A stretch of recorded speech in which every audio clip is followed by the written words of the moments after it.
What's up, everyone? Uh, so, YouTube decided to start like organizing live streams so that they don't just like show up on your main page, whatever. Before I actually had a second YouTube channel called Extra Umami, so I've been live streaming on that, and I'll probably continue to do that. But I wanted to stream on the main channel because it's been like over a year, I think, since I've done that. And I just wanted to say hello to everyone and give them an update on things because I don't think everyone's quite aware that there's a second channel and all that sort of jazz. So, unfortunately, this I just might have to fix this this live chat. It just keeps popping out of view. So I'm just gonna. Okay. Should be good now. Damn, that's really annoying. It like disappears every time I switch the screen. Okay, just give me a second, guys. I gotta set something up here.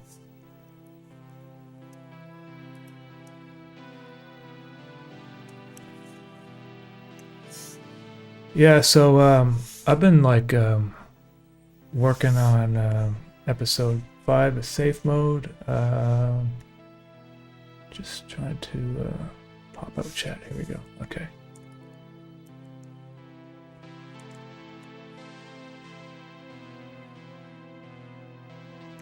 Be good now.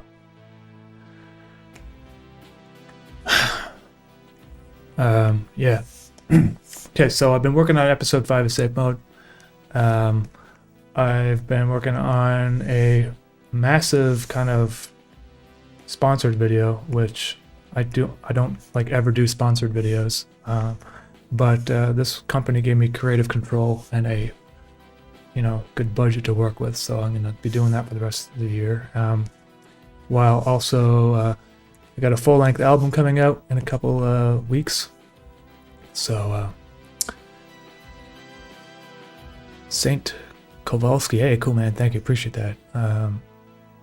Christopher Castillo, I appreciate that too. Second channel is it should be in the top link in this description for this live stream, but it's called Extra Umami, or whatever. So, anyways, I'm just gonna be drawing smear, sitting on some sand steps. Fuck.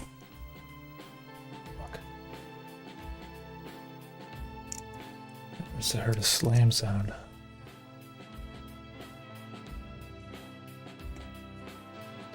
So I'm working on that, basically. Hello from St. Petersburg. Hey.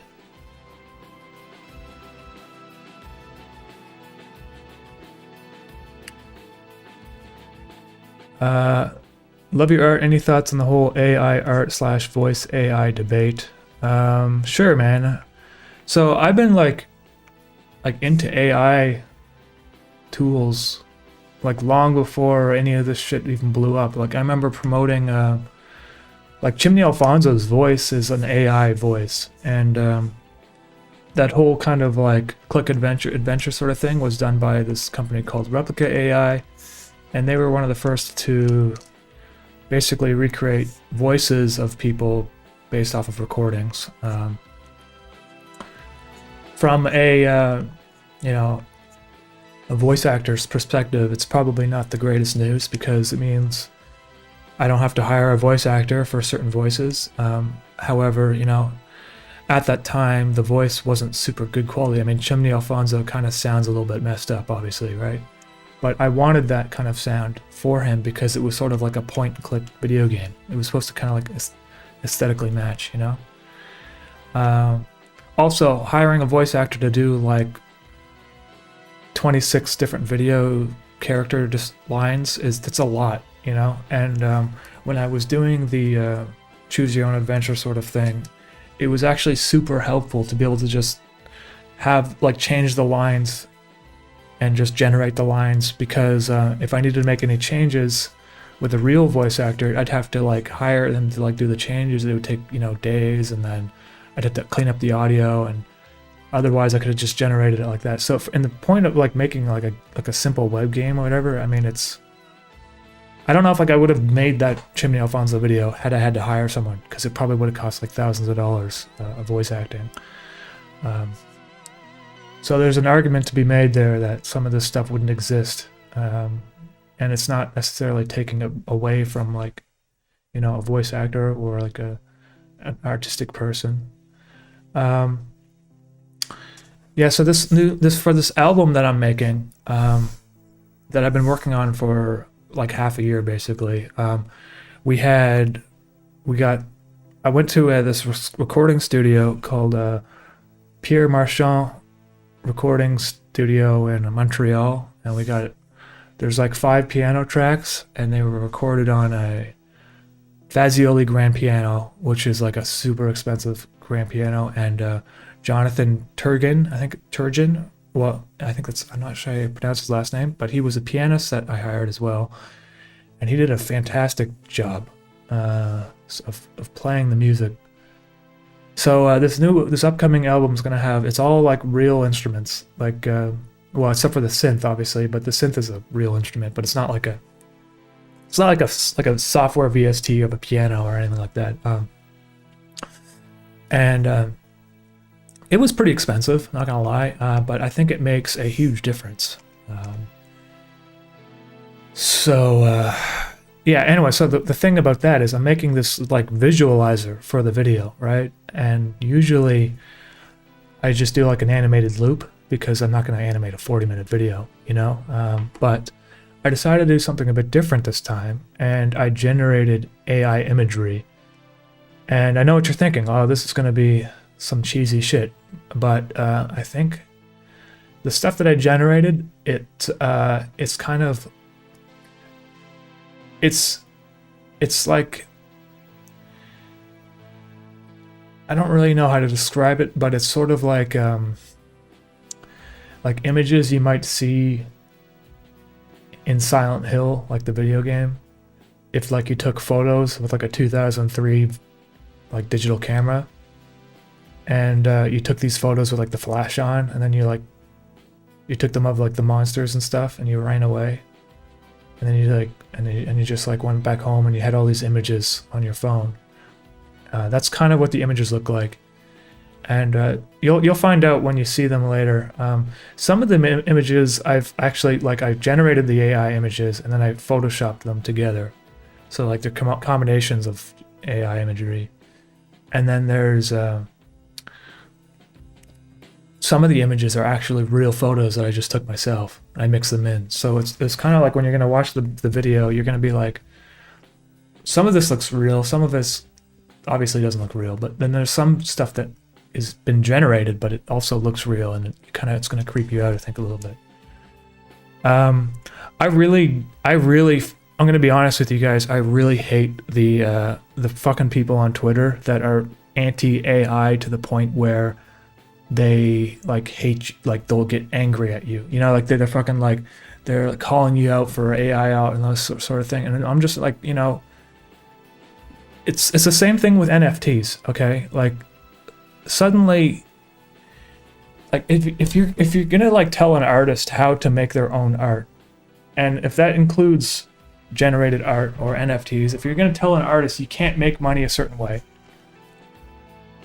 you kind of just lose me, because it doesn't, like, suddenly you have there's these opportunities presented to artists, and a large majority of them are just rejecting them, you know. And the AI art, I totally get when people are like, okay, so my copyrighted images are been put into this program by a company, Stability AI, whatever, and Stability AI has, you know, gets millions of dollars of venture capitalist funding.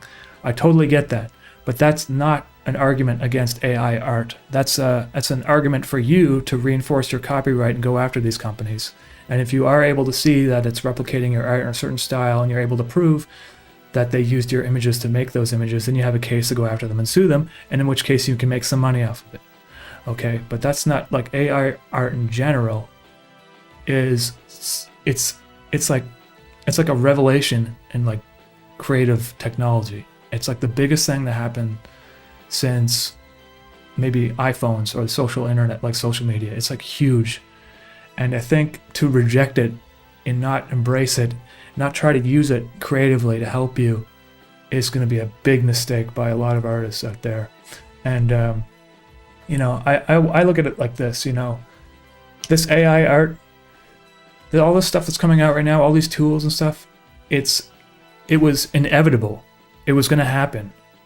And so it's already out, it's already happened, and it's open source, which means even if you manage to shut down these big companies and you're able to sue them into oblivion, it's still going to exist. It's already out there. Like, the tools are out there. Everyone's got GPUs. You know, Stability AI or Stable Diffusion, I guess is what it's called, is something you can download on your own computer. You can run on your own farm, server farm, render farm, whatever. So,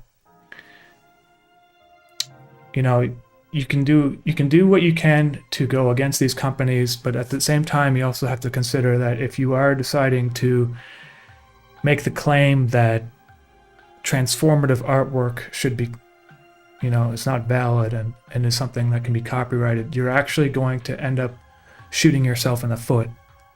You know, it's like I go to the so I went to the Otaku-thon and the, what do you call it, the Comic-Con and stuff. And the funny thing is, 99% of the people who have artists booths, artists in quotes, honestly, to be quite frank with you guys, is people drawing characters of intellectual property that they don't own. So like Superman, Spider-Man, all that sort of stuff, right? Honestly, that whole arena is a gray area of copyright, and it seems to me like a lot of these companies, Disney in particular, allows it to exist because it's better for the fans to engage in their artwork and their characters through these conventions rather than targeting the artists, which would be a very negative sort of like, you know, PR, from a PR standpoint, would be a very negative thing. However, you know, if the copyright laws get changed so that transformative art, or they might even have to come up with a new category, because I'm not even sure if AI art is considered transformative, but if they basically strengthen copyright laws so that, you know, you're not able to make derivatives out of pre-existing information, it's basically just going to allow corporations like Disney and stuff to have an even stronger stranglehold on the creative industry. But anyway, that's enough of me ranting about AI art. From my personal point of view is I'm going to experiment with it. It's not going to be my main thing. I'm not going to like switch my channel over to AI art, you know. I'm not going to just like stop drawing.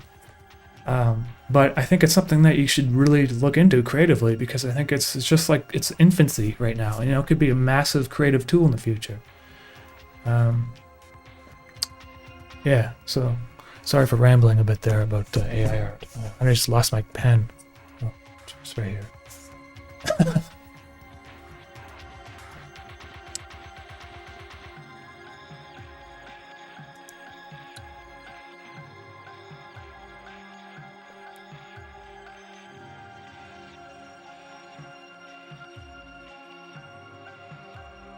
Anyways, I'm super stoked about this new album that I think there's like 8 people that actually worked on this album. It's like different musicians and engineers and recording studios and stuff. So I kind of went all out on this one because it was like my first full-length album since like the Interface stuff, and the Interface albums.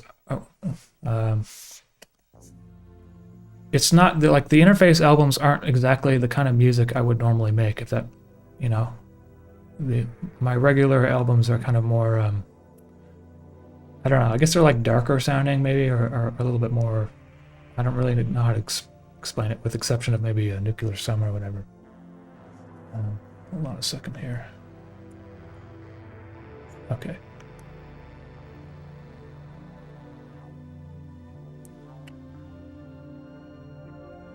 Am I planning a vinyl release for the new album? You know, I thought about it and I want to, but the vinyl industry is still fucked up. It's all backed up, and it might take like a year to get made. And I'll be quite frank with you guys. You know, I love making the vinyls because they're fun and cool and stuff, but they're a fucking pain in the ass to get made and expensive and to ship and stuff. And so you know, for now, I'm gonna hold off on doing the vinyls. If this album ends up being popular, maybe I might do a vinyl release. But I'm thinking of doing cassettes though, cassette release, which I know might be a disappointment to some people, but also some people might love that. So I'm gonna try something different, which is doing cassettes. I'm gonna get the cassettes all like designed on this really cool kind of like packaging. And the artwork for the album, I wish I could show you guys right now, but well, I'll show you guys next time because I don't want to like spoil anything. But I hired this guy I found on TikTok, Salvo 3D, I think his name. You can like Google him. He does these. Usually I just use like a photograph that I took for the artwork, but this time I decided to hire someone, and so the album artwork is going to be pretty dope too.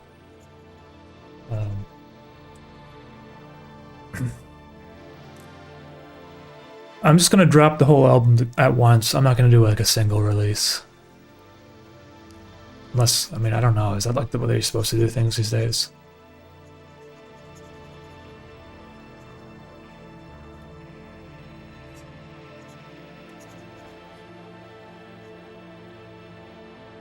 You know, I'm sorry guys, I haven't been like uploading as frequently as I used to. I mean, I used to put like a video out every month at least, and it's been a couple months since my last one. I've just been finding that safe mode has been... I keep running into this issue where I keep trying to like outdo myself each episode, and I need to just stop. Like, it's a mental problem. Like, I need to like tell myself to just make the episodes more simple and stuff. But of course, the first half of Safe Mode Episode 5 is all done in this like crazy 3D that I spent forever doing, so that's why it's taken so long. But I think it'll be worth it. It looks really cool. You know, when I first started making Interface, I would put out episodes so quickly, like I wasn't even aware of what I was doing. Oh my god, you know what? That reminds me, guys, I gotta tell you something.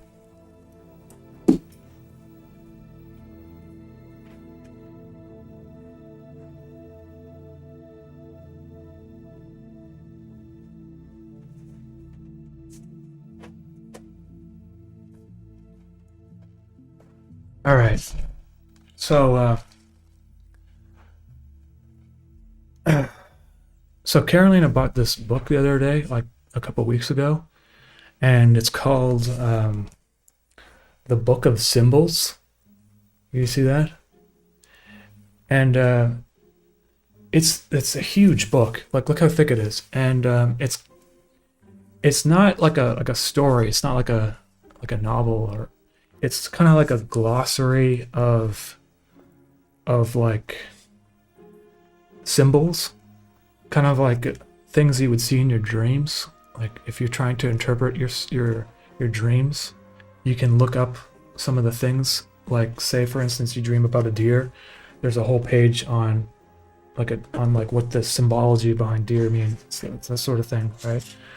And there's a lot of stuff in here, and this book is it's like accompanied by like these beautiful images too, like all this artwork and stuff as well, and it helps to explain things. And anyways, I was looking up like interface because I was like thinking to myself, like what does it, like the whale mean?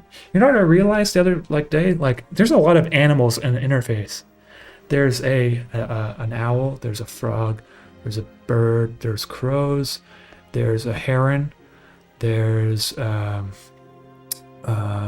octopus, there are seagulls, there's a whale, there's fish, there's jellyfish, there's a crab, and there's a lot of like animals. I'm thinking to myself, what the hell? I mean, like when you typically think of a sci-fi movie, you don't think of like tons of animals, right? So it's kind of weird. But anyway, I was like looking up some of these words, like some of these things in this book. You know, I looked up the word the whale, right? Because in episode, I think it's 8 of Interface, there's a whale. I was like wondering what that meant, you know, and because I know people like try to like they think that I like know what I'm actually doing, but it's kind of like it just comes out like from a subconscious level, you know. And when I animated that whale, I wasn't like, oh, I need a like here's the reason why. I mean, I did know that I wanted to mirror the mechanical sarcophagus, what do you call it, the sacrophoridus, or whatever how you pronounce it, the baby blimp, basically. The whale was like a metaphor for the baby blimp. The whale was like an organic version, and then the baby blimp was like AI and like the technology and all that, and it's like the machine version of the whale, and it was above up in the sky and the whale was down in the water. Anyways, there's like a whole page on like the whale in this book, and explains, you know, that the whale is actually is one of the like the animals that are most known for like communication, and they also have massive brains. I think the sperm whale has like the largest brain on the planet or something like that, which was interesting because the baby blimp has a big brain in it too. And then the whale has, you know, it's like a mirror of that, right? And then I just there's like other things in there. It kind of like just very makes you think about things, you know, why you put some of these things in your artwork, you know. And if you are an artist and you're looking at your own paintings or whatever, and you see these motifs or whatever reappearing, it's just a good book to like, you could just kind of like read the page and just kind of, it gives you a little bit of insight on what you're saying subconsciously without you even realizing, you know. So anyway, I recommend this book, The Book of Symbols, and I'm actually gonna try to like get it on my merch store. Like I might try to do like an affiliate thing, because I think it's such a like beautiful book. Like it's just, the images in here are just amazing. I don't know if you can see these images, but and the way it's written is very it's very like poetic and stuff. So anyway, I just thought it was it's kind of like a cool tool to use. You know, if you're an artist, it's a nice tool. It's like helps you think things out. You don't have to like read it page 1 to page like all the way through. You just basically, when you want to like find out about something, kind of like a bibliography, or you know, what do you call it, a you know, like Wikipedia or something, you know. So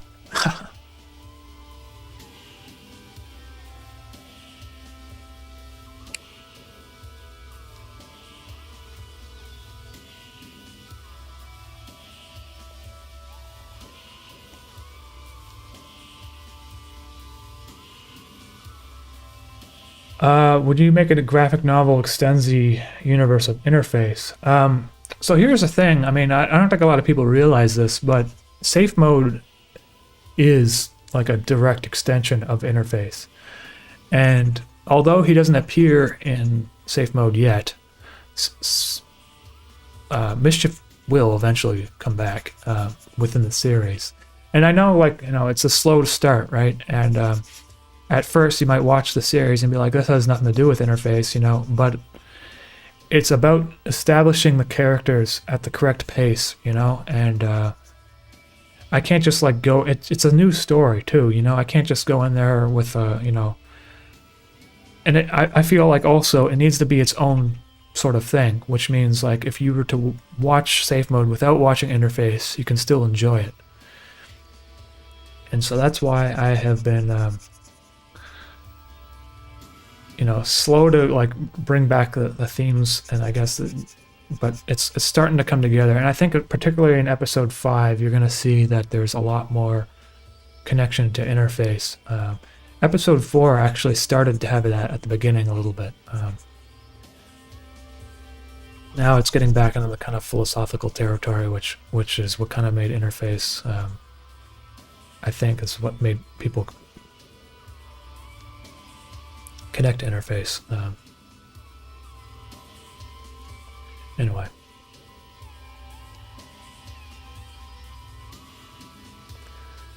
Marco, how do you feel about walking the line between, let's see, between emotional and sappy? First of all, I just want to say, hey, Christopher Castillo, thank you for that. I appreciate that. And then walking a line between sappy and that's hard because there's a few moments in interface where I kind of felt like maybe I went a little bit overboard, you know, and I got a little bit cheesy or whatever. And I think, but for the most part, I think I was able to rein it in. And I think music has a lot to do with it, depending on what, like, the sound of like the violin or how it's composed or whatever has a lot to do with it as well. I think also maybe attributing like importance to philosophical ideas rather than just talking about them can kind of lead to pretentiousness. And what I mean by that is, like, I like to have these kind of like philosophical ideas in my animations, but I don't want to like dwell on them, you know, and it just kind of moves on. And it's particularly, I find that if you're able to add a little bit of humor, like an element of humor, it kind of lightens the mood a bit to a point where it doesn't feel like you're taking yourself too seriously. And that's why it made interface work, I think, was because Mischief was able to make people laugh while also think on things. And then, you know, sometimes when things got a little too heavy, he would just kind of like do something silly, you know? Which I guess is going to be a little bit of an issue for safe mode. I mean, safe mode is a bit different, and in which Smear, which is this guy, he doesn't really do things to make people laugh intentionally, but he's kind of incompetent. So like he'll try to like do something, but he'll like make a mistake, and I guess you know, it's still, it's been 4 episodes, but I feel like I haven't even been able to flesh out any of the characters yet properly. So it's coming, and it's a hard question to answer, honestly. Scott Monk, safe mode is amazing. Thank you. Hey, Scott, I appreciate that a lot. I always wondered what happened to the souls consumed by Mischief.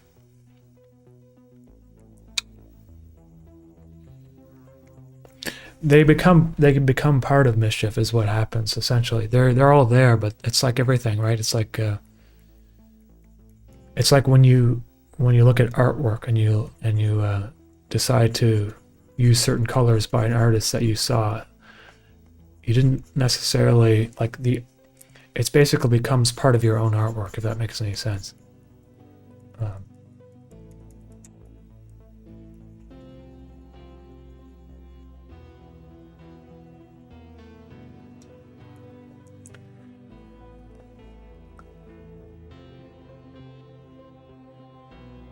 Snooze doodle. Yeah, Princess. When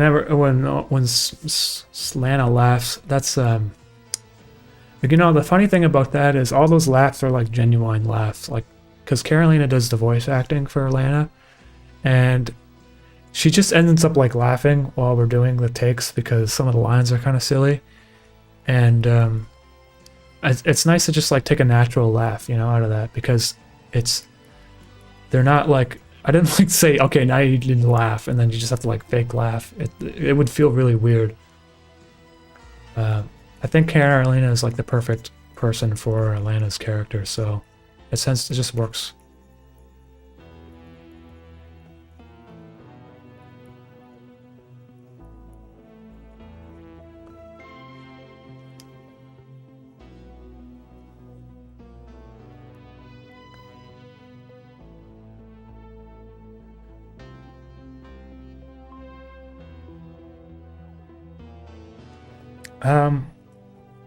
Generic wafers. I mean, I didn't really think it was going to turn into this big project when I started it. But I guess like when it was starting to get close to the end, I was starting to think that maybe, hey, this might be actually a thing. This past year, I've been kind of doing like a tour of like promotion, I guess, for it. And so I was able to get in some film festivals, and I guess I got another. It's got coming into another film festival soon. I think it's going to have 2 screenings in Amsterdam. It hasn't been officially announced yet, so I'm not sure if I can really talk about it. I don't know if it matters, but like theatrical screenings, like in a movie theater. In Amsterdam, it's kind of like a random place, but it's like a part of an animation festival there. I made some really good connections this past year. Somehow, I don't know, like I'm like an introverted guy that like never leaves my apartment, but I was meeting a lot of different people this past year, and I think it all kind of like helps things somehow. I don't know.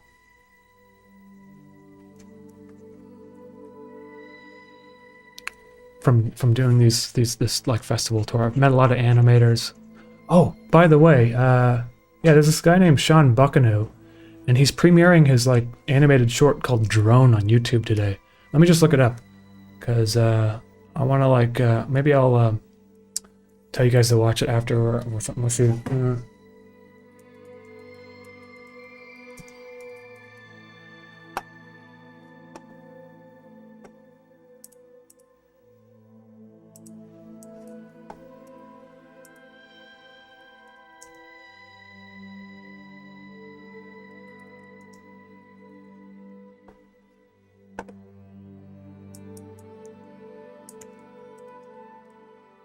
Sean Buckaloo, not Buckanoo, Buckaloo.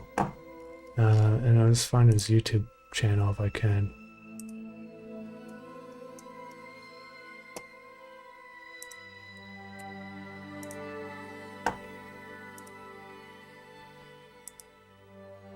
Premieres at 10 p.m. Oh, okay, yeah. Okay, so here you guys go. So this guy, I met him, well actually I was following his stuff before even I went to the film festival last year, but I met him, and super nice guy, and he's premiering his film, his short film, which is really exceptionally well animated short film, tonight at 10 p.m. on YouTube, so you can check that out.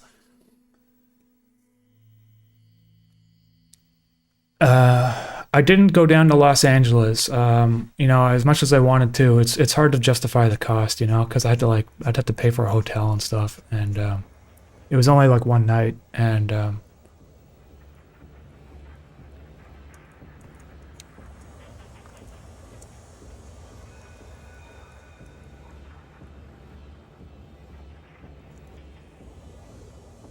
is really taking me forever to. It always takes me forever to draw stuff when I'm live streaming, so.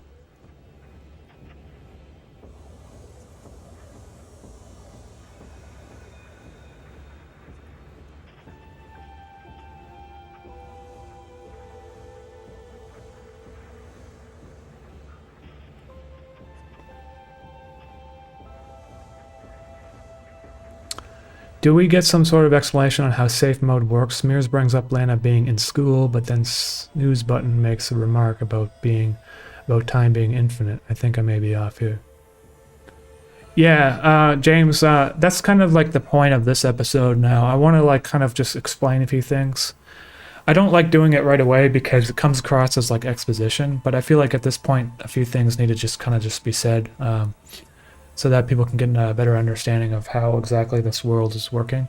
So I won't say it right now because I'm still like developing it, but it's going to be in this next episode.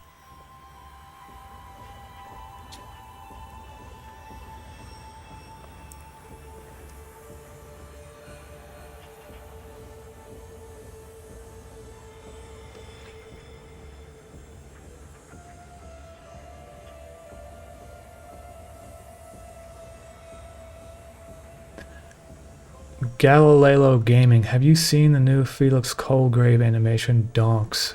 Yeah, man, I have seen it. But I haven't like been able to like think about it, you know what I mean? I think I watched it like the other day when I was like kind of tired, and so I don't think I really like got to appreciate it. So I need to like take another look, you know?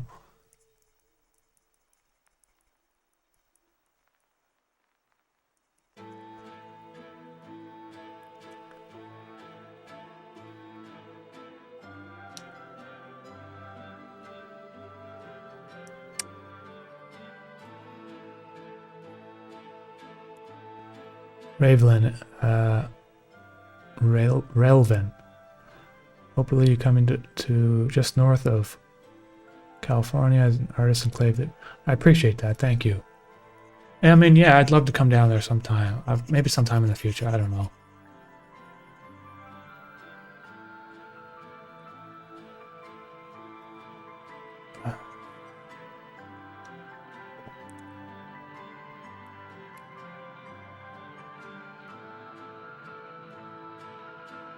Umami, how important are entheogens? I don't even know what that word means, man.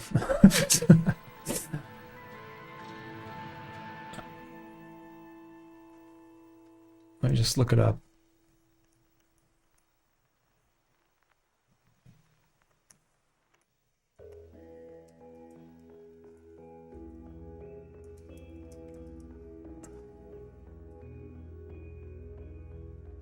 Psychoactive substances.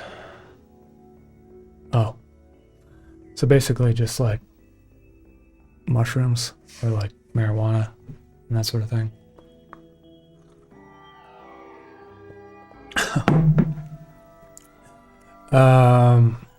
How important are they?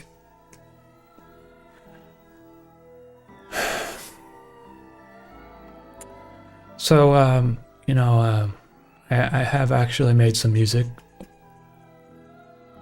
using stuff like that before, and oddly enough, when I make the music, there's a few tracks on my album that's coming out that are like that, and the music kind of like, I just pressed the record button and I didn't like edit the music at all, and for some reason it just works. So I don't know what it is, but like for some reason there's like something like it disables like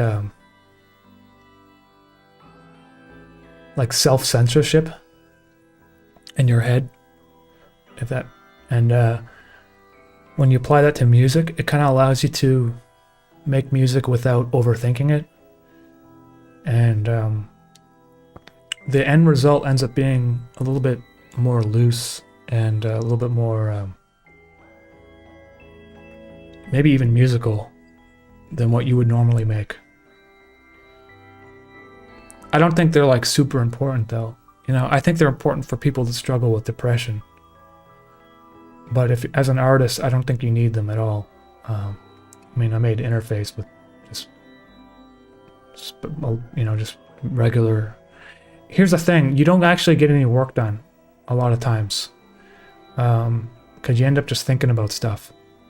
So they're not particularly helpful for artists. That's what I'm going to say about that. They can be, though, in moderation.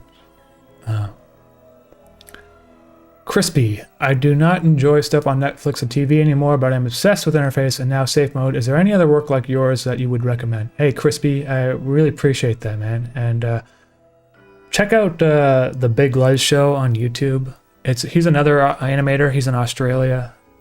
His sense of humor is a bit different, but and the earlier episodes are kind of rough, like really rough, and the sound mixing is kind of rough too.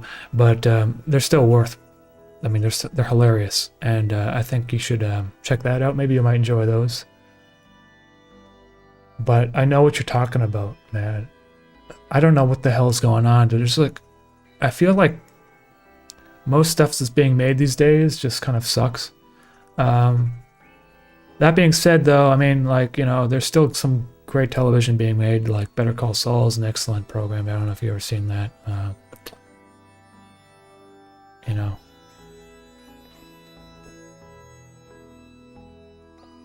Oh, you know what? I feel like I'm drawing too much of his shoe. Realistically, his shoe would like be around there. And I feel like his pant leg is too... I don't like how high up it's going. It's like his pants are just too much.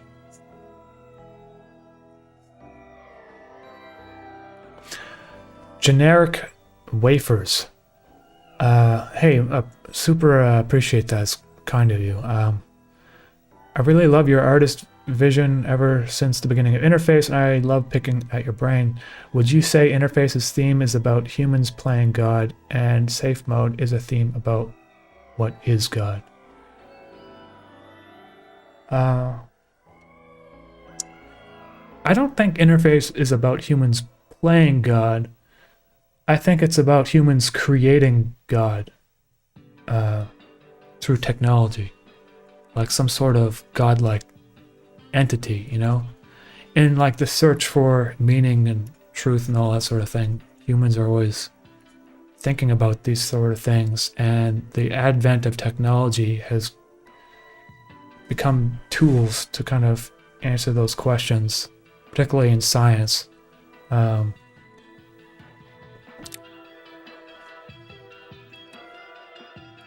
But I think it's maybe Interface is more about the consequences of the accepting and integrating technology in our life on such a massive scale that it kind of diminishes the individual, and it becomes a lot less. I feel like we're kind of at like an identity crisis right now as humans, because at no point in history were we so connected to each other. And all this technology has come out in literally like 20 years. Like 20 years ago, we still called each other on phones, you know, it was still a one-way connection.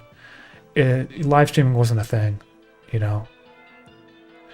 I feel like Safe Mode is more about, now that we have built the technology, now that technology is part of our lives and people are being born into it, like it's a normal thing for them to be born. Like I'm 32 years old. Like you know, there was things about life that were just completely different back then, and I'm not even that old. I'm young by most people's standards, but like they used to print newspapers and give us big fucking newspapers. They used to like phone book sized newspapers like every day, and people would read the news. They used to print out the stock tickers on like sheets of paper. And I remember those used to be my favorite pages in the newspaper, like besides the comics, because it just looked cool. It was just like it's just like sheets of numbers. I don't think like people think about this very much, but like, you know, the world has changed so much between like World War I and World War II. And the world changed so much between World War II and the 60s. And the world changed so much between the 60s and the 70s and the 80s. And I just feel like the world has dramatically changed since the 90s and the 2020s. Social media, the internet, it's just like unprecedented amount of change. And I don't think humans are supposed to be going through that many different levels of change in their lifetime.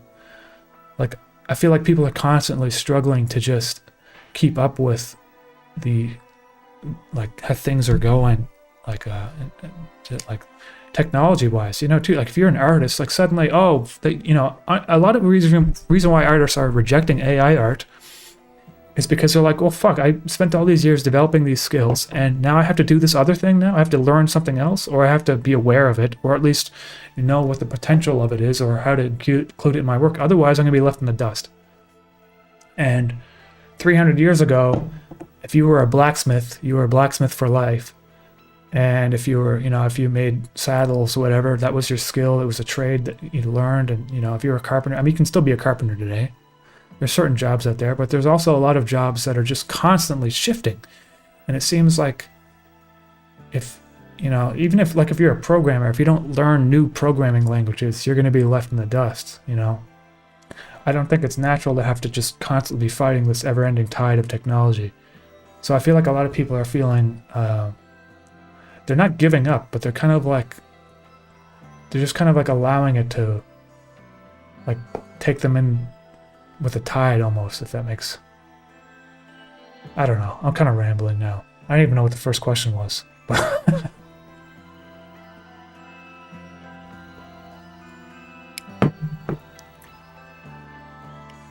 Floppy disks, man. Yeah, I actually used to have to like write documents and put them on a floppy disk. There was a few times I had to do that. It wasn't many times, but it was definitely did that.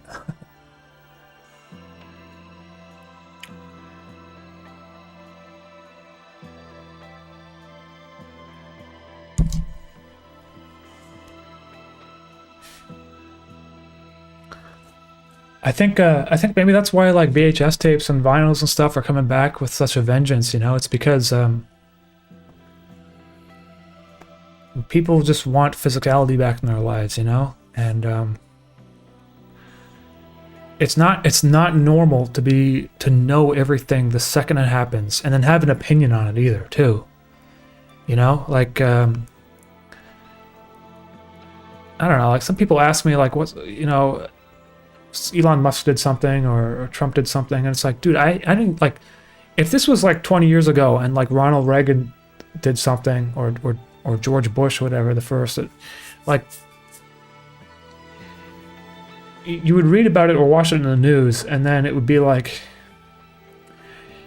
you can't even process what's going on. You know what I mean? Like nowadays, you're supposed to know immediately, and I don't know. I'm just kind of rambling again.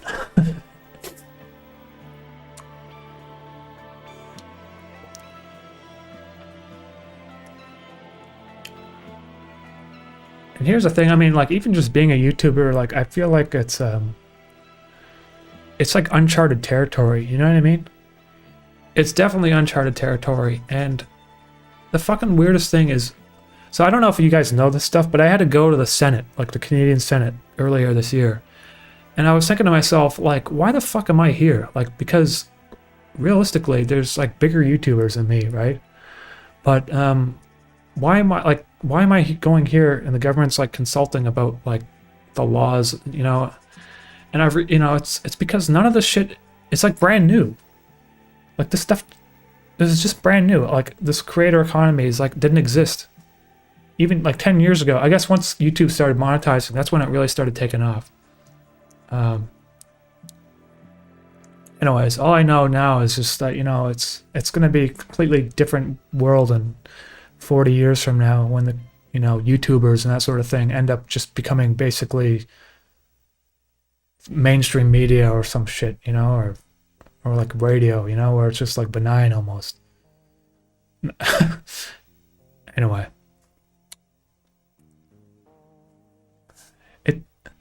Yeah, it's difficult. It's difficult to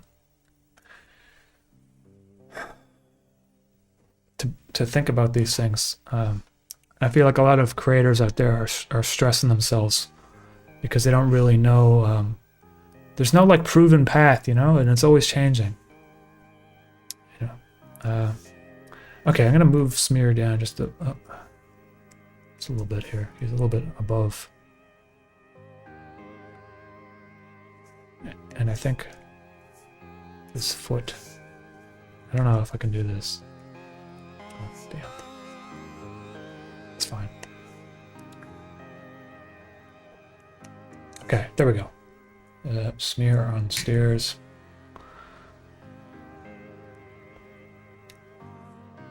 Now, I'm going to attempt to draw a shadow. I don't know if it's going to work.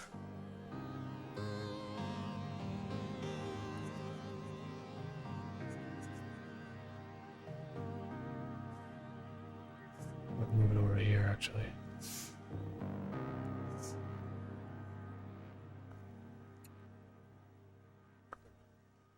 I remember when George H.W. Bush barfed in the lap of Japanese prime ministers. I was too young for that, man. I don't even remember that. That's hilarious. He barfed in the lap. In his lap. Podal, hey, what's going on there? You're moving to Canada in 2 months. Hey, dude, you hear what's going on with Bill C-11? I think you might think we want to reconsider that decision. But hey, man, are you coming to Canada? That's awesome, dude. What city are you moving to?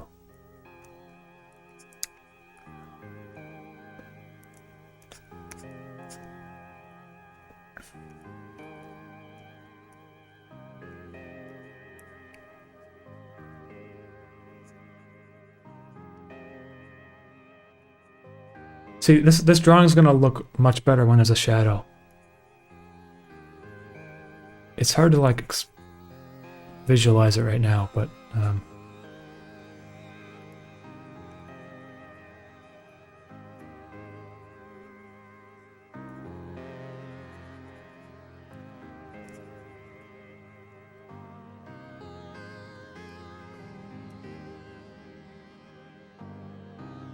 Toronto.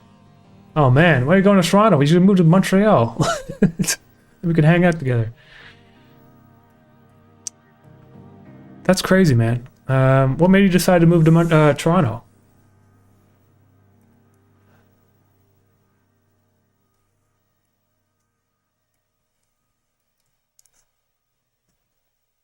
I don't need to do this. I'm just like, hold on, let's delete that.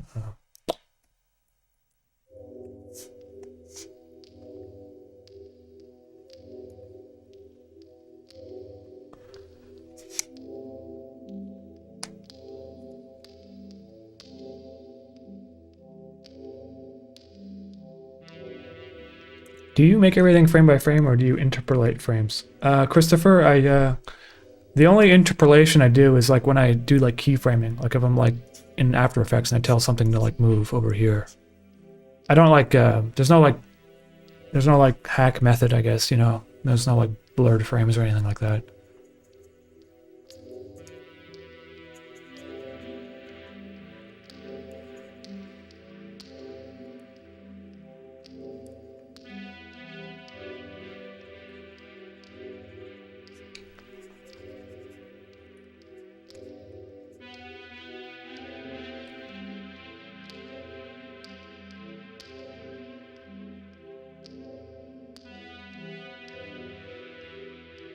Total, I'm gonna study audio engineering. Right on, man. That's awesome, dude. Good luck. Yeah, I mean, I guess you probably don't want to like answer too many details on stream. That's cool, man.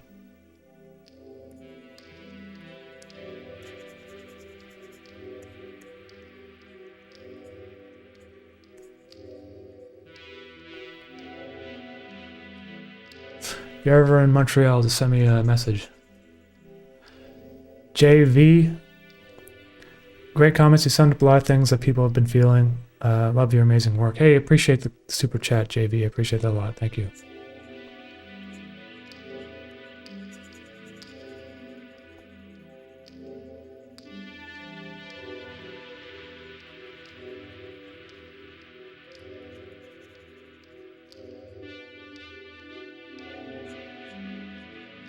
This guy's shadow is really messed up. It's going to take some fixing.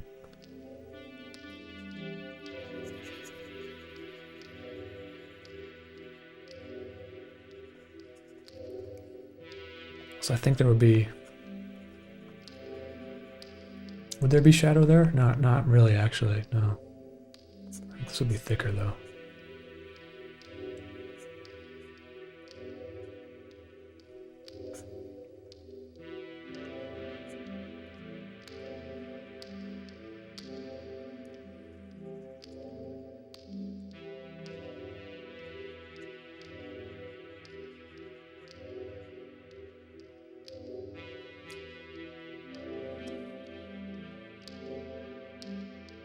I cosplayed Mischief for Comic-Con last year and got so many weird looks. I think one person actually did recognize what I was.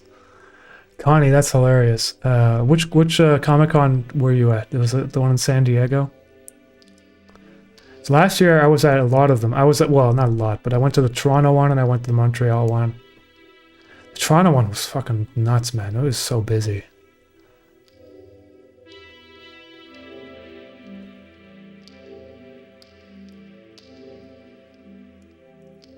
Left leg shadow should be at an angle. This one? Oh yeah, you're right, because his leg's at an angle. I knew there's like something wrong here. Even this one should be a little bit at an angle, I think, but we'll see. Yeah, that's looking better already. I think this one needs to be...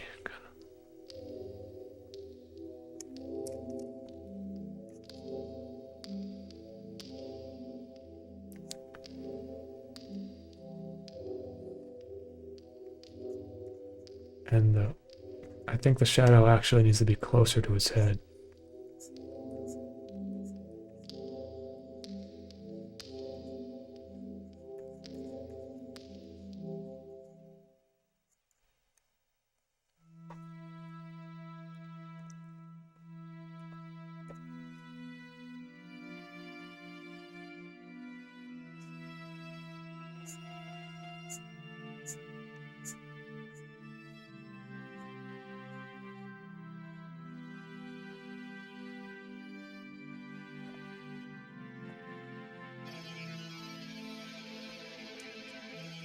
This shadow is always difficult.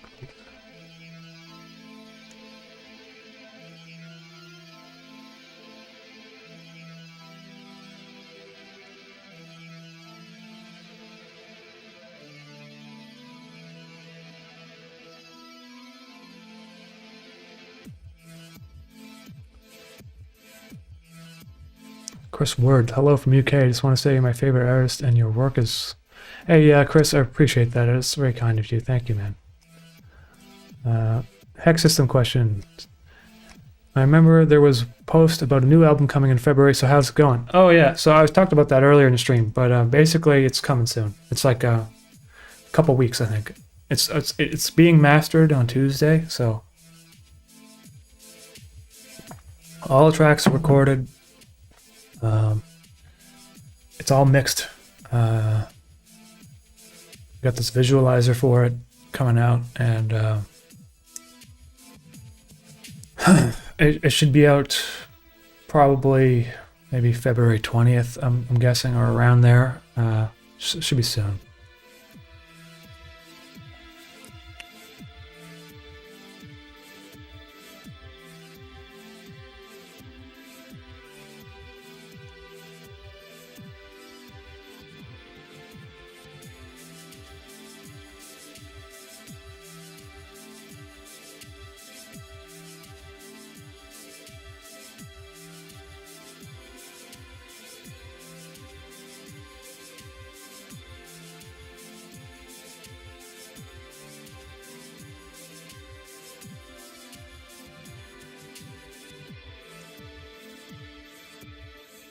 I feel like there's like something wrong with this shadow back here. Like it's just not in the right spot. So I'm gonna just kind of shift it around, see if it looks better.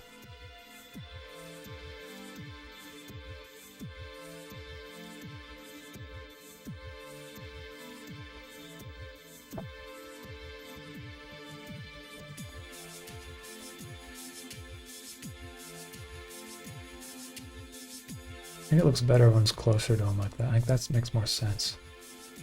He's pretty close to the wall, I guess. It's kind of like a, it's not really like a staircase. It's just kind of like this, like, it's just like a ledge or something that's like against the wall. It'll make more sense when you actually see what building he's in.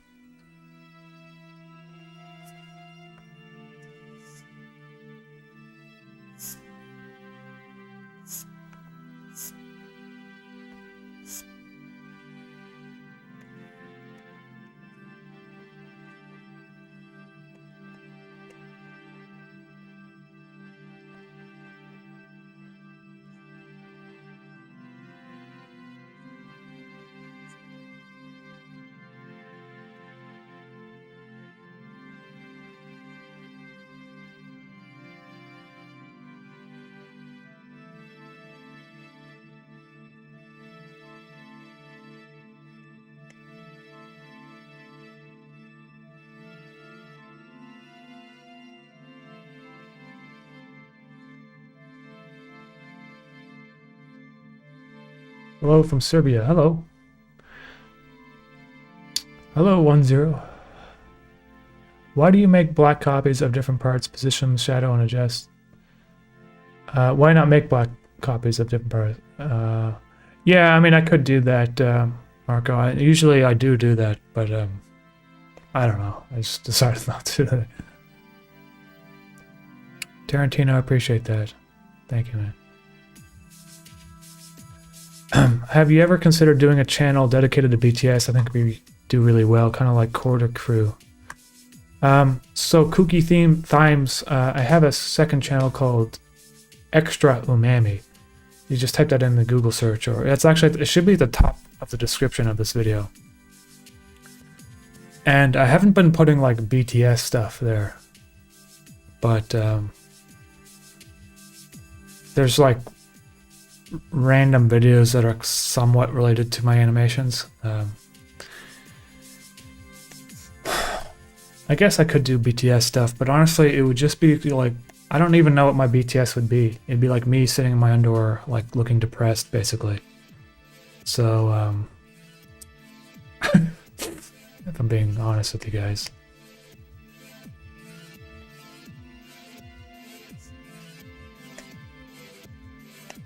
I don't think I have like the enthusiasm that a lot of YouTubers have, like particularly Corridor Crew. Or maybe I used to have that enthusiasm, but it's kind of just kind of died. I mean, I like making. I'm so grateful to be able to do this artwork, but it's not like I don't have like this energy that some YouTubers have, you know.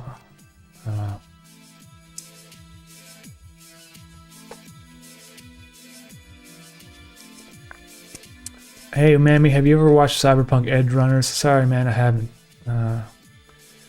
ODS Deus, thank you for that. Interface episode 17 makes me question my life and past I walk in. It has been very beneficial to me. Thank you for that. Hey, Oasis? Thank you for the comment. I appreciate it. Martin Vildoso? Dalorosto? Love your animations. Thank you, man. I really appreciate the super chat as well. Okay. Let's see here. By the way, if anyone's wondering what's going on back there,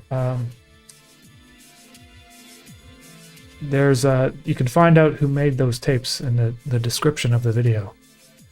Yobo Solo, I think is what he goes by. I'm like dyslexic when it comes to words and names, so you know, I hope I said that right. But he's got VHS tapes on sale in his shop, and it's kind of like this crazy music video visualizer.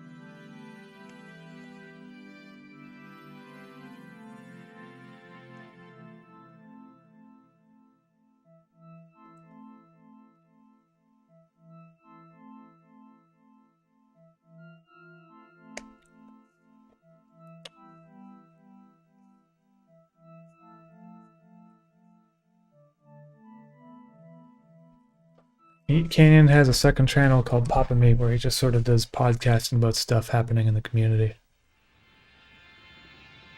I don't even like, I'm not sure like what's going on in the community. Like, you mean like the animation community, or? I don't know, man. I'm trying to like reduce my internet usage, you know? I know what you mean though. I appreciate the thought. I guess it is something I could try getting into, but I don't know if I can. I'm not very good at like speaking, for one. I mean, that's why I don't live stream that much. My thoughts come out like a jumbled mess.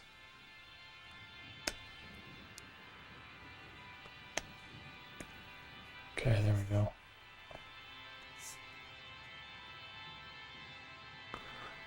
I will say this though. What the fuck happened to H3 Productions? I went there to their channel, like, this is like, yeah, what's going on with this guy? I was like, the fuck? What happened to this dude?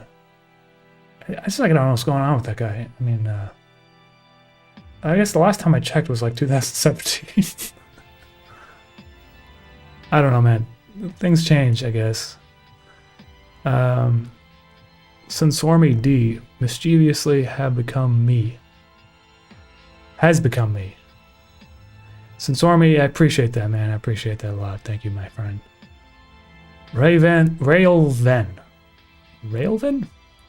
Thank you for sharing your souls with us. Hey, man, I appreciate that. I can't even pronounce your name, but I'm sorry. Thank you for that. Curlin Michael. What software do you use to animate usually? I usually use Photoshop. I mean, Photoshop and then Cinema 4D. Well, I'm using Cinema 4D more more recently now. But let me tell you something. If you want to be productive as an animator, don't get into 3D. Well, okay, that's a very biased opinion. I found that, so I got into trying to use 3D software to make my workload easier, and anything, it just made it 10 times worse, and also frustrating. So I don't know what it is with the 3D stuff, but I like. And then you're gonna see in episode 5 of Safe Mode, there's a ton of crazy fucking 3D stuff, and it looks cool, but like it took me forever. And rather than just drawing things, like sometimes I'm thinking to myself, I could draw someone, I could just draw this background, and it would take me half a day, or I could build the entire model in 3D and light it, and then have it, and it would take me an entire week. And I'm asking myself, at the end, does it really make any difference? The people who watch this animation, are they like, oh my god, the background is like phenomenal in this shot, but does it actually serve the story? No. And I think to this day, I still struggle with that. You need to know what is the, like, there's like a, I don't know, it's like a scatter plot of like, one axis is like effort, and the other axis is like, I don't know, payoff, whatever, or like end result. And you kind of have to like be somewhere where the payoff is like at the maximum, and then your effort level isn't too high, And I find that with a lot of 3D stuff, I've got hair in my mouth. That's my cat. There's a lot of the 3D stuff I find that my effort is like way up here, and my payoff is like kind of like middle of the range, I also find that I'm not creatively like enthusiastic about making a lot of. I mean, sometimes I am an ant. When it works, it looks amazing. I'm like psyched about it. But then sometimes the 2D stuff just looks kind of charming on its own without going crazy.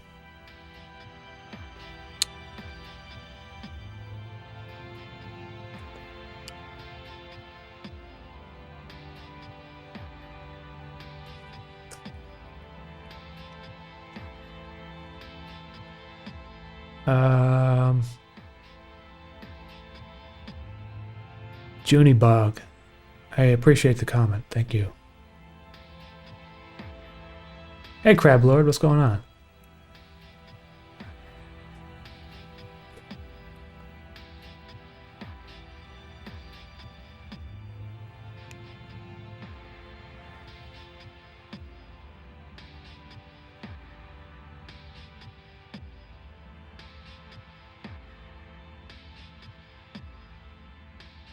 Frank Zero, thank you for that. I've been noticing this trend on YouTube, which is kind of sucks. But it seems to me like, maybe this was always the case, but it seems to me like drama is becoming like a bigger thing on YouTube than it used to be. And it's coming to a point where, like, I don't know, it just sucks.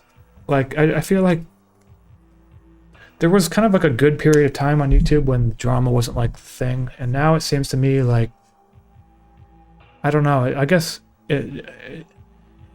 people need to realize that when they follow these streamers, and all the little things that happen to them, like, the guy that was caught looking at AI porn or whatever, or that's the modern day equivalent of tabloid newspapers at the grocery store. It's caring about that stuff. And I don't think people realize this because it's like new. But when you go to the grocery store and you like buy, ravioli and stuff, and like salt and all that sort of things, and you look at the counter and they got like Prince Philip on there, and they have like Simon Cowell, and it's like Simon Cowell, he's like he's sewed his face onto the side of a soccer ball and kicked it down the street, and then he stole one from like his neighbor. It's like the modern day equivalent of like taking care of all this like streaming, like caring about like streamer drama and stuff. It's like tabloid news, and the problem is it's like it's in the peripheral. You can't even avoid it. Like I go on Twitter to like shitpost sometimes, and it's just trending on the side. I'm like, I don't care about these people. Like I hide them. It's actually gotten to a point where I had to like hide keywords, I guess, or if that's the thing.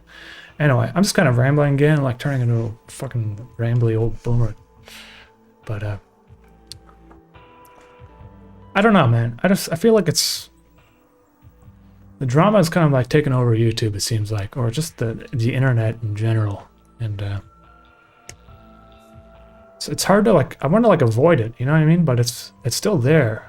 Like it comes at you. Like sometimes you just like open up your phone and it's just something pops up and it's like, dude, I didn't even, like, I'm not subscribed to any of these people. Somehow it just shows up. Anyway, okay. So we got smear. It took me like 3 hours to draw smear sitting on the stoops.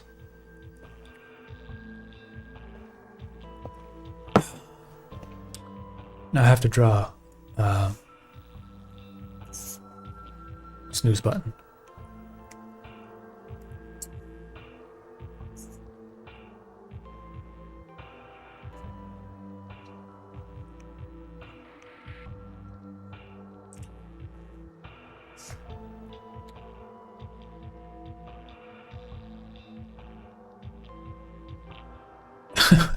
Chef Boyardee straight out of the can.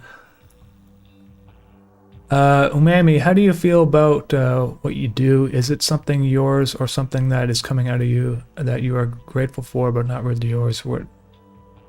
Where is between those 2 points? You know, I was thinking about this the other day, and like I feel like a lot of art, like it's kind of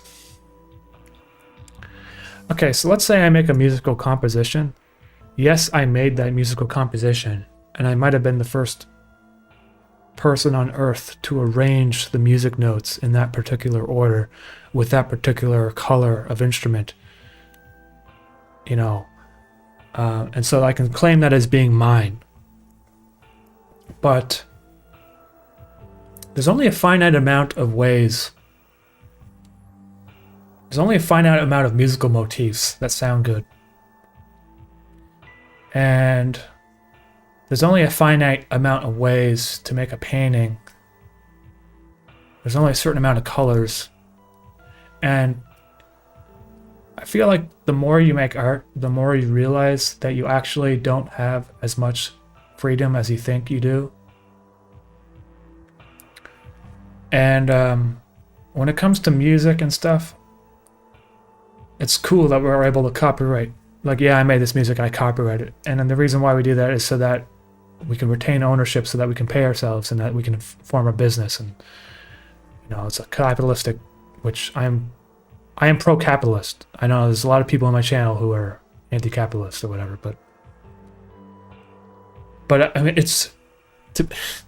I don't necessarily think, like, I just feel like there's like this sort of weird ego thing where you're like, I made this and I'm the genius that I made this thing and this is mine, right? It's like, not really. I mean, everything that you made is a derivative of things that you experienced and seen before. There's a finite amount of ways to present that information.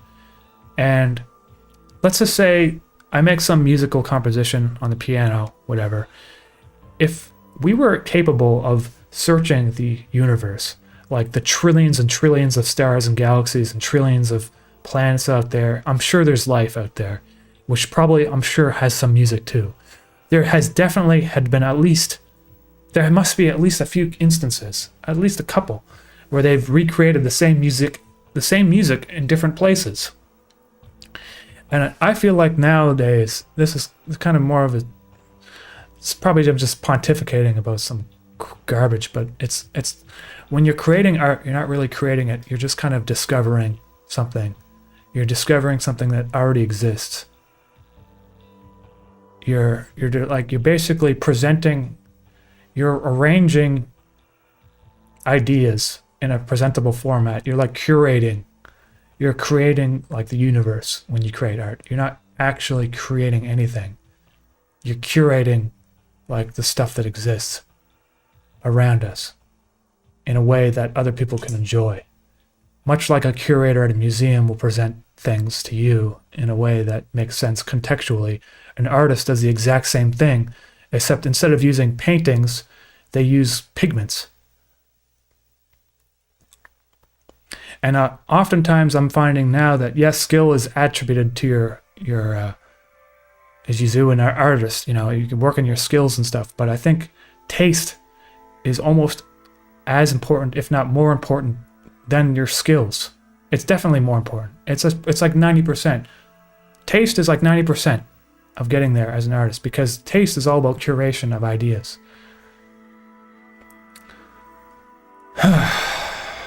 Anyway, see what I'm saying when I'm not capable of like thinking, like it comes out in like I just kind of ramble.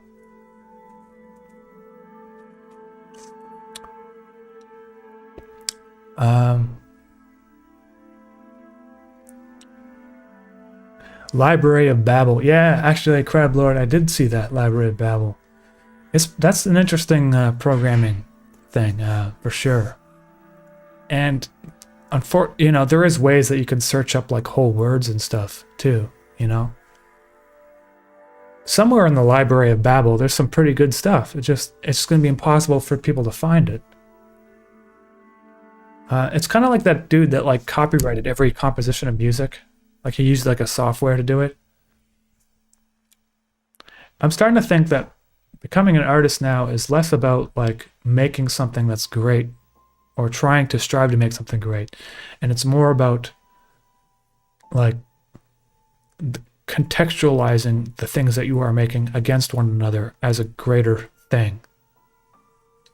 So that people are following you because, the people are interested. I'm interested in other artists, not necessarily because of this one painting they made, but because of what they're trying to do with their paintings.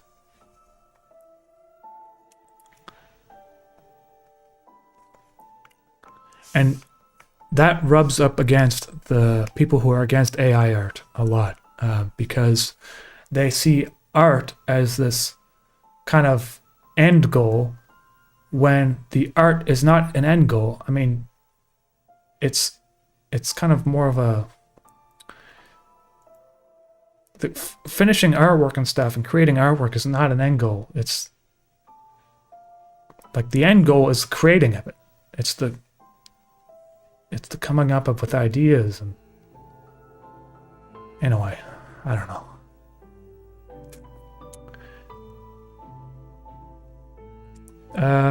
Umami, how do you stay motivated with long-form stories? I personally animate and have been working on comics recently, but I struggle with getting projects finished before losing interest.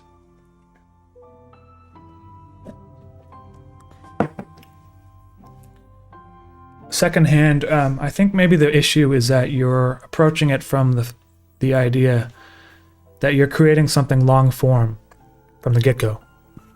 When I started making Interface, I didn't start making it. I didn't make episode 1 thinking this is going to be a feature film.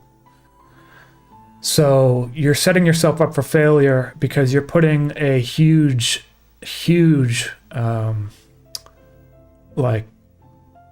goal, like an unobtainable goal, and that's subconsciously it's making you not want to work because it's so much. You're thinking about how much work it is, even if you're not soberly thinking about it. You're in the background. There's like a weight on the shoulder, and it becomes a burden. So what you should be doing is, if you wanted to write a full story or whatever it is you're working on creatively, just say, I want to write 1 page. I'm gonna write a 1-page story. Because if I'm gonna be frank with you, if you're writing stories, if you're writing a book, there should be something that happens in 1 page that kind of has an arc on its own, even if it's very small. And I find a lot of times people lose interest in books because they don't like get to the point, or like they're just, there's no you need to, like, in order to grip people, you kind of need to like tell a story in subsections while telling the full story. So my advice for you is to change your goals. And your new goal is to write 1 page, okay? Once you finish that 1 page, then your next goal is to write another page. And you're never going to think about how long your book is. And what I want you to do is maybe once every couple of weeks, and once you write that page, I don't want you to look at it, okay? I want you to save it on the hard drive somewhere. Don't read it. Just do this exercise for a couple months or whatever, right? And once you're done, you'll have maybe 20 pages or whatever, right? If you do it once a day or every other day. I mean, ideally, you'll do it once a day, but that's a lot to ask, honestly. You know, whatever it is, when you have enough, like after a couple months, then go back and reread what you wrote. And you're going to want to change a whole lot of stuff. Anyway, I just think you're setting yourself up for failure when you have your goals to be too large in the first place. So, you know, just start out small, like, you know, 1 step a day, right?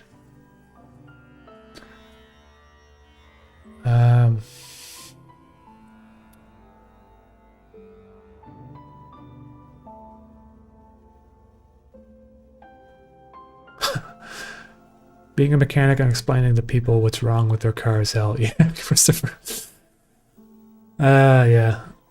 I'm not, like, I wouldn't even know. I would go to the mechanic and I'd just be like,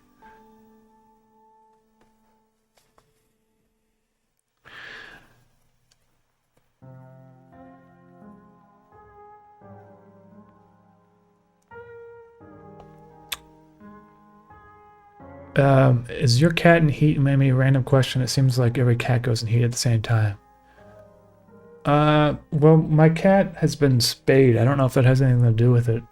But they were rescue cats. I got 2 rescue cats, and I wasn't even supposed to adopt them. But like I kind of decided to adopt them with Carolina because they ended up being really nice kitties. But they don't think they go in heat.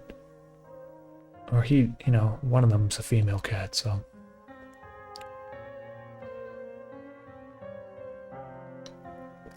E-Star. Zabujard. 100k subscriber count. Fuck. There's your shout out. Would you ever be interested in incorporating stop motion, claymation in your work? Sumia, I've actually done a lot of stop motion when I was a lot younger, and I'm kind of over it now. I used to do like Lego animation. I did a little bit of clay animation too. It's just not for me. It's too messy for me, man. I don't have the patience for it. Also, to do it properly, you really need to like actually be like, it's like a whole skill on its own, you know? You have to have these like little rigged characters, and it's not something I want to get into.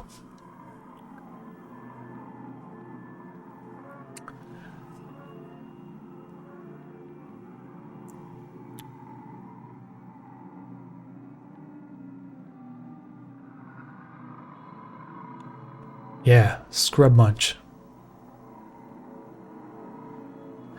Do you think you'll give up animation entirely one day? I don't know, man. Probably, honestly. If I'm gonna be quite honest with you guys, I every day I find like it's actually harder and harder for me to make animation, and my enthusiasm for it is waning. As much as people want me to make animations, it's I don't know, it's just becoming difficult. I feel like the opposite is happening for my music though, which is why I'm working so much on music these days, because for some reason I'm able to make a lot of music. And maybe one day I might just transition to making music, you know. But for now, I am still animating. We have a part-time animator, or freelance animator, that's working with us, and she actually has like more experience working with different animation studios, and so we're like storyboarding things now, and there's going to be a storyboard, and we're gonna, like I was saying before, we're breaking things down into smaller pieces because the final product is so overwhelming to me, and It overwhelms me even today. I'm giving all this advice about not overworking yourself and becoming overwhelmed, but it happens to me too, you know? Still, because it's hard to follow your own advice.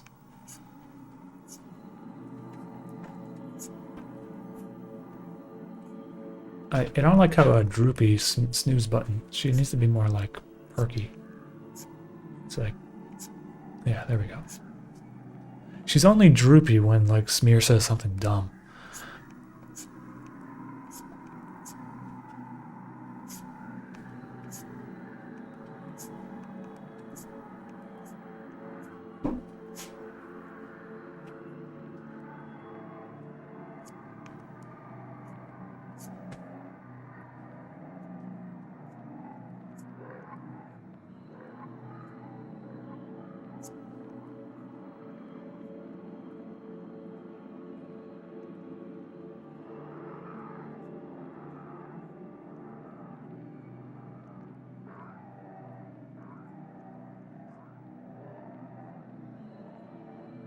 One, two, three, four, five, six, seven, eight.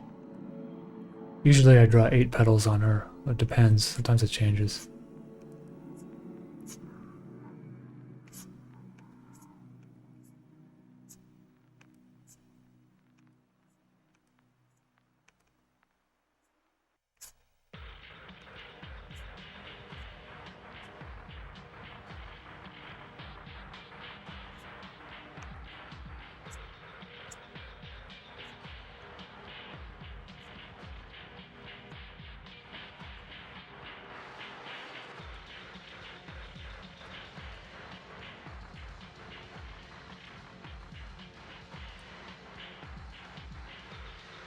What's up, Karen?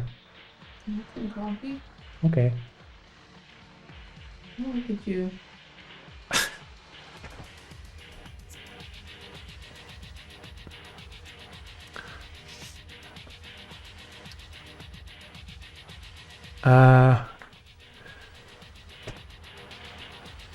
Cody Kooky Times. Why not focus on music and occasionally make a music video when you feel like it? It's because I get this like, well, you know, I feel like a lot of my audience is following me for my animations and not necessarily for my music. And I know that, well, Carolina explained this to me before too, and it's like I have to kind of get over this feeling that, well, you know,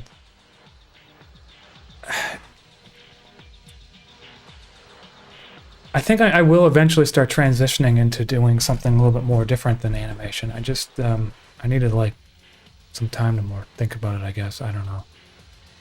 But you're right about that. Do you find inspiration through meditation? I don't meditate, and so maybe I should, but I don't.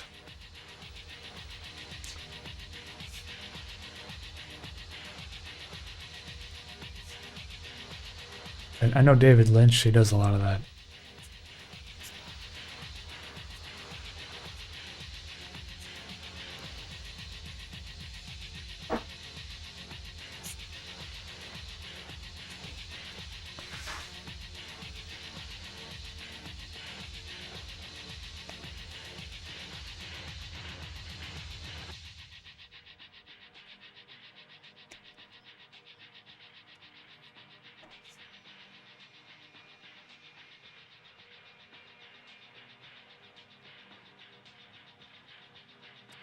What brand are my glasses?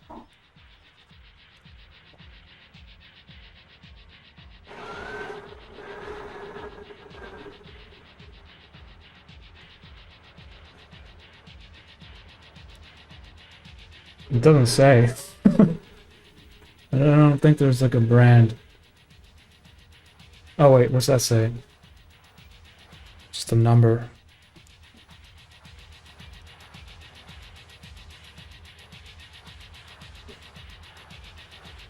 I don't know, man. I got some sunglasses that are Ray-Bans, and they're like prescription ones, but I don't know about these. Ezeel, changing your channel's content even slightly can be terrifying. I get you. Well, that's the thing, man. And that's kind of what makes me a little bit upset about YouTube. It's like, hey, yeah, I mean, you know, if suddenly I'm not making animations anymore, it's going to be like, well, YouTube would just be like, well, fuck you. And then, you know, it just doesn't even recommend your stuff. But, you know, honestly, like my channel has kind of died a little bit. And so it's kind of been a little bit freeing in that sense, because now I'm just like, well, if it's already fucking dead, what fucking hurt can I do? You know, I got 30,000 views on my last safe mode episode, which is honestly, I mean, for some people they might think that's a lot, but it's not sustainable. It's an animation channel, like it's not sustainable at all, and especially when it takes me like 3 months to make it too. So that's why, you know, I rely so much on selling my merch and stuff, because otherwise I'd just give up and probably go find a day job somewhere, you know, which I used to do quite a bit, but not anymore. So.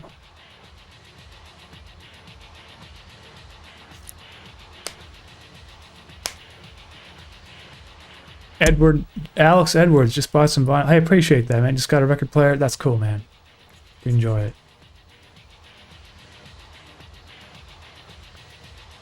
Spy balloon feature in the next episode. Yeah, man, I didn't think like that would blow up. It's weird to think about like what's the thing that everyone's talking about these days, and now it's a spy balloon. And you know, when I was younger, I'd be like, okay, I'm gonna think of an animation to like capitalize on that. Now I'm just like, I don't know. I don't know what it is. I just like, I'm kind of like, it doesn't even like register.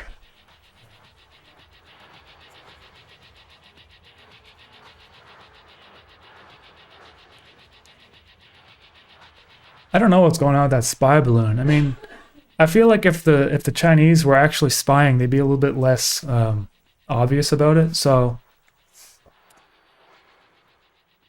it kind of feels like maybe it's like a I don't know, like it just doesn't seem, there's something off about it. It's probably like something benign, like it's not a spy balloon, you know? It's probably like some scientific craft. Because really, like if they're gonna spy on us, you're gonna just float a balloon over the United States, like we're not even gonna notice it, or like, you know, the Americans aren't gonna notice it. So I don't really know what's up with that whole spy balloon thing. I am, by the way, I'm sorry if I'm not answering everyone's questions. There's a lot of questions here, so they kind of get. So if you like really want me to answer, just say it again if I missed it. What are some YouTube channels you enjoy watching? Here, let me just. There's a few good channels out there that I like.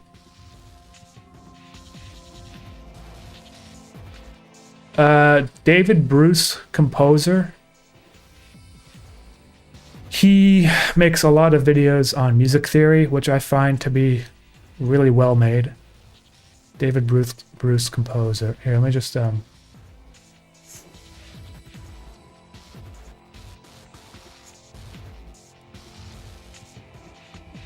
so this guy, David Bruce Composer, is a great channel. I subscribed to Pawn Stars because I was fucking, I don't know.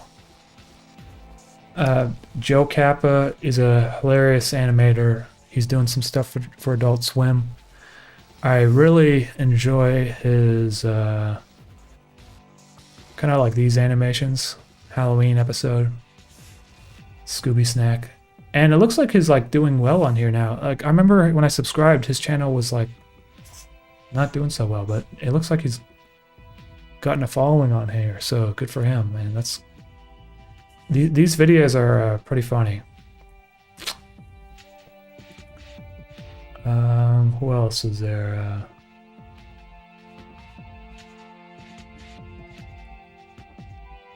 I don't really like a lot of these channels. I don't even like read them, like follow them. I just subscribe to them because I want to like keep in track what's going on. Man, it's been a long time. This guy makes some good synth videos. True Cuckoo, if you're into that. I don't really like if you're not in the synth though.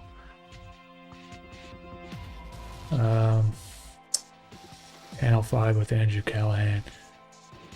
Man, that's crazy that what shit happened to him. Jeez, I don't even like the last person I expect. I don't know, man. I don't have really opinion on these people. I got like way too many subscriptions on here.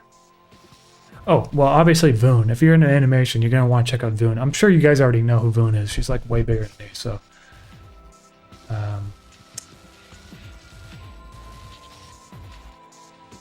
Yeah, I mean, I'm sorry, man. I have a lot of... There's a lot of channels on here, and honestly, I need to clean up my subscription list. Because there's some stuff on there I don't even want to have on there.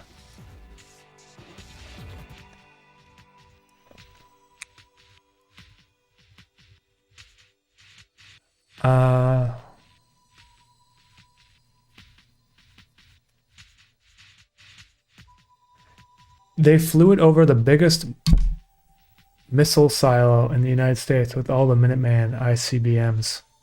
See, that's what I don't understand. Like, how do they think they were going to get away with that? They shot it down when it was going over a military base? I guess maybe they just figured the Chinese were just like, they're going to, like, we'll just, like, get the information before they, like, you know, what are they going to do? Go to war with us? King Beard Jude, hey, appreciate that. You're sub to Annoying Orange. Yeah, man. I actually met that guy in Toronto. He's a really nice man. Nice guy, man. He's super down to earth, you know. So some of these people I subscribe to them just because, you know, I meet them. I don't necessarily follow like their content so much.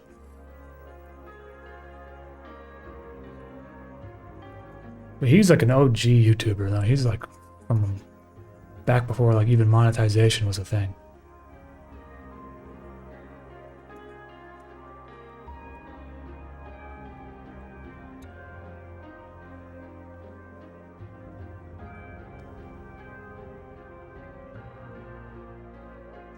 YouTube has been brutal for animators for a while, heavily relying on frequency of uploads.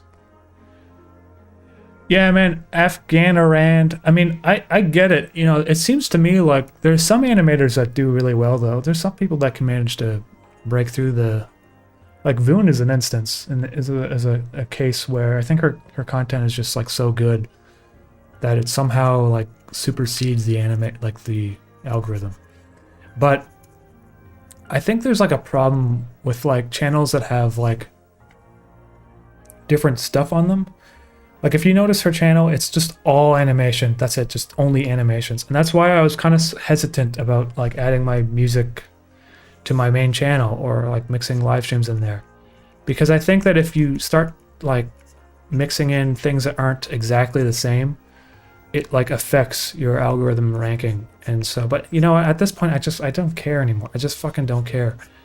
You know, so I'm gonna put up a music album in like a couple of weeks, and it has nothing to do with my animations, but it's just, if you like it, you'll like it. If you don't, you know, what am I supposed to do? I can't be thinking about the algorithm like this. I just feel like it's broken, and maybe one day it will get fixed. Can't really say much about that.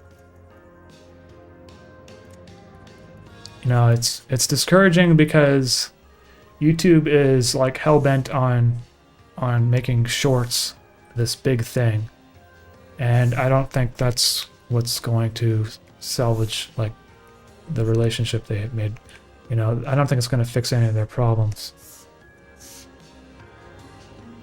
And I really don't like. I've made a few shorts, but I just feel like it's not worth doing.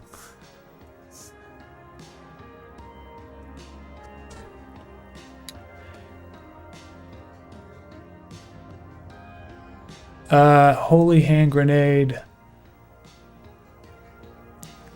Yeah, I've definitely listened to Broths of Canada, man. I mean, I used to listen to them all the time in high school. Have you seen Smiling Friends? I've seen it, and I have seen a few episodes. It's very funny.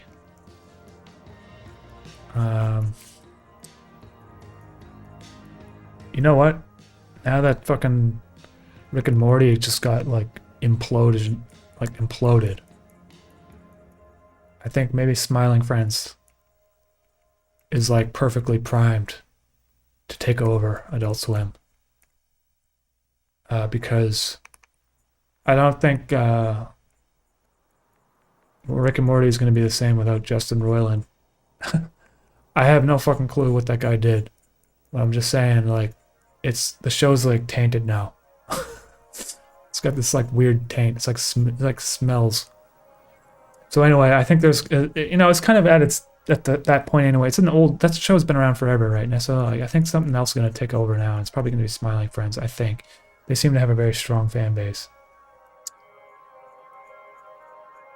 And you know what I like about Smiling Friends is the animation's actually like funny to watch. Like it's like they take like creative risks with their animation, you know? It kind of reminds me of SpongeBob a little bit. I mean, I feel like SpongeBob is one of the best animated shows too, because they go off of character sometimes intentionally, and it's just, I don't know. It's just, I feel like it's more a spontaneous kind of funniness. It's not so scripted, you know?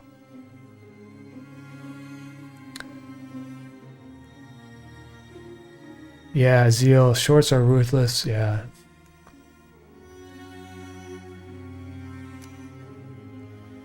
I don't thoughts on Justin.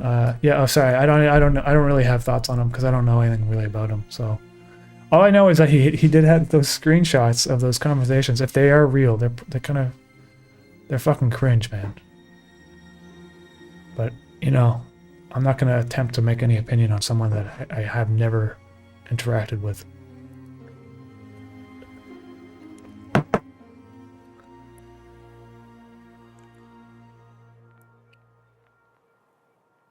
Hey, Wispy Woods, my dude. Me and my friends really like your stuff. It's nice to see an independent like you thrive. Hey, Wispy Woods, I really appreciate that. Thank you for the comment there. Bruner, that's because Breaking Bad, I know it's this thing that, but honestly, I haven't, so when I started watching Breaking Bad, the show was like pretty much finished. And the reason why was because everyone was talking about it. And I'm like, okay, it can't be like that good. It's probably like fucking some other show that everyone's talking about, and I try watching and I get bored, right? But I feel like Breaking Bad is like one of the best shows to have ever been made. Definitely. It's like it shows a character arc, transformation. Almost every episode is like a solid 9 or a 10. And every shot has like meaning. There's no fucking, you don't see any of this like camera movement where the camera just like rotates around the characters for no reason. There's always a reason for the camera shots. The cinematography is always on point. The music choices are on point. The acting's on point. The script is on point. The show is excellent. And Better Call Saul is also very good. However, I will say the last season was kind of a disappointment. And there's seasons in Better Call Saul that are exceptional. I think like season 4, the one with Chuck in the court case against his brother and the electricity. There's some scenes that are phenomenal, and they might even be higher than Breaking Bad. But I don't think it's as good as Breaking Bad. Breaking Bad kind of like it's one of those kind of shows that comes around like once every 30 years,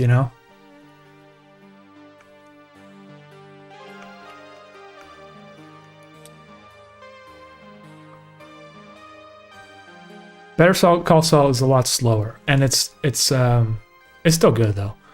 But the last season kind of felt like things were just slipping up a bit. It's starting to get a little sloppy, I think. I will say this though, I didn't like our Ozark at all.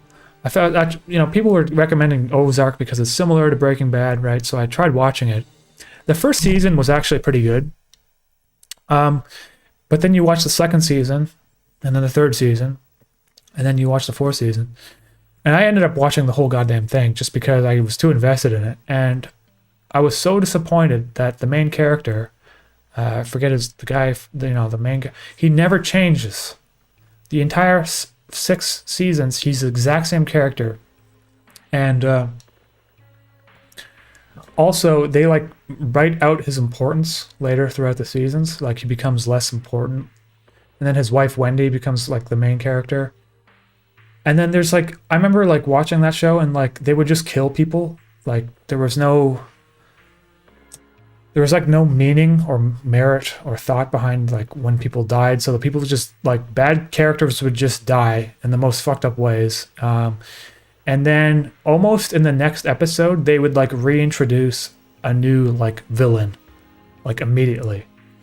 It became very like, you could like see through the script, And particularly I found that the only thing that really made Ozark work was that female actress that she's young and that played Ruth. I don't know her name, but she honestly carried the show and made it worth watching. Yeah. And it got kind of comical because there were some points in the last season of Ozark where they're showing this like, it was like Wendy's dad comes in and he's like, and he had the most boring subplot ever. And it's like every time he comes in, I'm like, dude, I don't fucking care about Wendy's dad. And also Jonah, who was like the guy's like son, who's like learning money laundering. It like the conversations between him and his dad would just be like, yeah, so yeah, getting the homework done. Yeah, okay, good. Yeah. How are things? Yeah. Okay, good. Yeah. Yeah. Yeah, just make sure to study hard. Okay? All right. And like that would be like a scene. That was a scene and it just never needed to exist. And the Jonah character was actually in the first season pretty compelling a little bit because he kind of like stood up against these kind of mob characters against his dad's wishes and stuff at the end. And anyway, I'm rambling again. I didn't really like Ozark, so.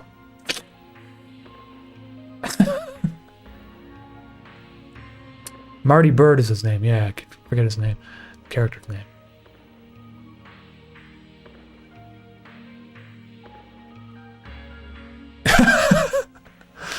Marty Bird expression, yeah, dude. It's like, dude, he was like being tortured by like the cartel, and he's like, well, if you don't funnel your money through these corporations, it's gonna get pretty bad for you.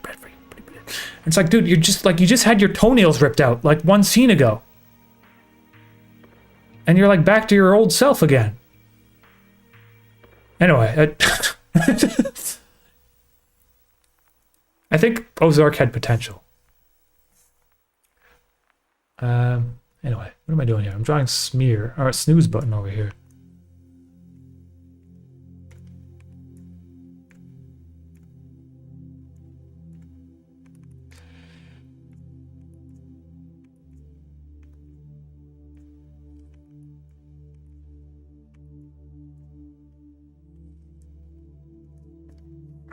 Oh yeah, snooze button also needs a shadow. So, I think this would be black back here.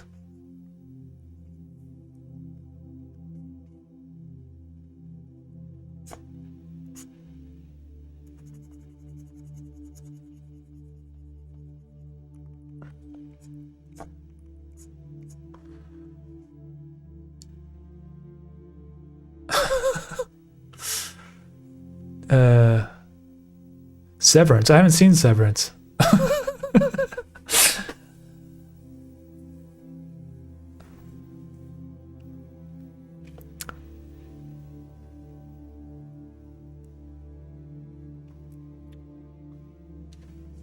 Christopher, hey, thanks, man. I appreciate that. Yeah, it is taking me a while to draw this.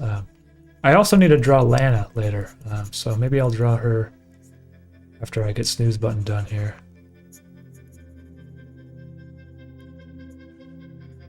You know, I don't know if I should draw the shadow of snooze button. Sometimes, like, yes, there's supposed to be a shadow there, but I feel like it's actually making the image difficult to read. You know? Like, we can assume that her shadow is back here, and that smear is just covering it up. Sometimes you don't have to literally draw what is supposed to be there, because it doesn't actually help the image. You know, I feel like even that little bit there, I guess that should be in shadow, but like, you know, I think I might just leave it, because otherwise I have to fill this in black, and this in black, and then it starts getting difficult to see what's going on, you know? I'm just gonna leave it.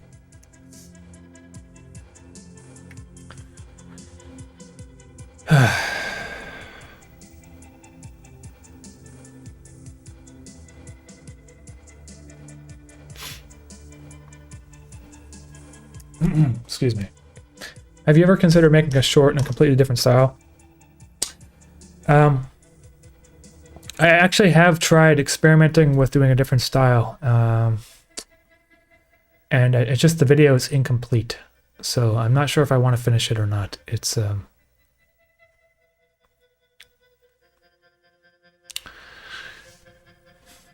yeah, I don't talk about politics on here anymore, unless I have to, like, unless I'm literally doing something, like going to the Senate or something, then I'll talk about it. But otherwise, no bueno. Do you think that Canadian TV networks will survive in the next decade if you were to make big enough? I don't know, man, because you know, it's. I don't think Canadian TV networks will survive. That's why they passed Bill C-11. So they might exist, and just no one's going to be watching them. Anyway. Will there be a bold hint of mischief on a special episode? So there's going to, yeah, you're going to, there's a bold hint of mischief in this episode for sure. He's not going to, I don't think he's actually going to appear though and talk yet. Because it has to be at the right moment. You know what I mean? I can't just have him pop out of nowhere. He has to be there for a reason. And so he'll be there. Do you have a favorite color scheme? You know, I kind of like teal and red. It's kind of weird. I mean, it's like almost Christmas colors. Like dark red and like teal. I don't know what it is with those colors. And like black and white. Black, red, teal, red.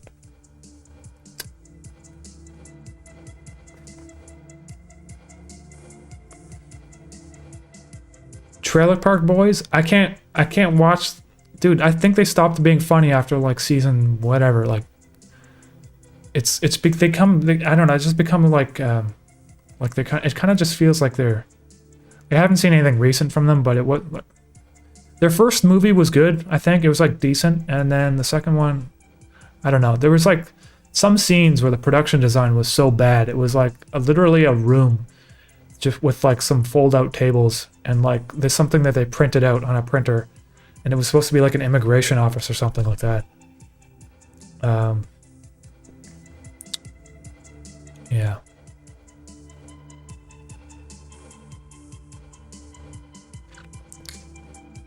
Where do you find your mind gravitating towards when you're not creating? I'm trying to exercise, you know? I find that exercise helps me creatively. And so when I'm not creating stuff, I'll try to do some exercise. I've been trying to go, actually, I've been snowboarding more recently. I only went twice this year, but I want to go again soon. I'm just adding a white square here so that I can have like a little bit of a background to draw on. Because I'm going to draw Lana here, I think.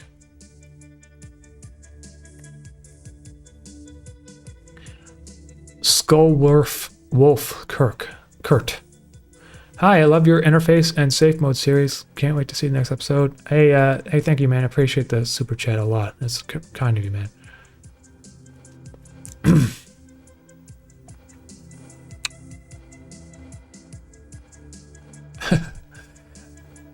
Holly Lions. Yeah, I don't know what it is with that teal and red.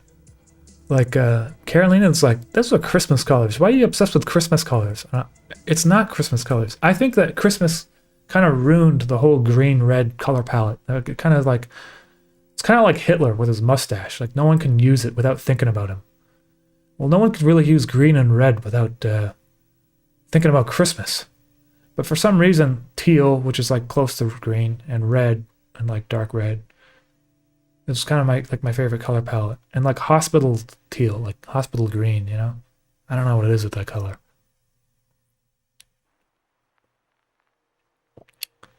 Are you following a storyboard when you're making these? Hammy for real? No. However, I am working on a big long video with some, you know, and we are storyboarding it. So I am getting back into storyboarding. Well, I'm not actually doing the storyboarding. I just hired Allie to help me do the storyboard. And she's done like a freaking amazing job. So, yes, Christmas is kind of like Hitler. I mean, if you were to compare the two things, they're very similar. Because, you know, like I said, you know, can't use the mustache and can't use the color palette without people thinking about the aforementioned previous topic. Teal and green make all the difference. Yeah. Teal and not green make all the difference. Yeah, you're right. Oh, wait. Have you ever watched Evangelion? I've watched the last episode, which I was so confused. But I will say this, okay? The animation was amazing. I really hated when they like started filming the audience of like people watching the movie. They broke the fourth wall, and they like filmed an audience, like a live screening of the thing that they just saw. Because I'm assuming there was a huge audience of people wanting to see this finale. But it was a bunch of like Asian dudes in a movie theater looking like this. And they just like, they had like the camera and it was just like floating around the room. And it was like Asian dudes in a movie theater. And it like cut back to the animation. And I was like, what the fuck? It was the weirdest thing I've ever seen in a movie.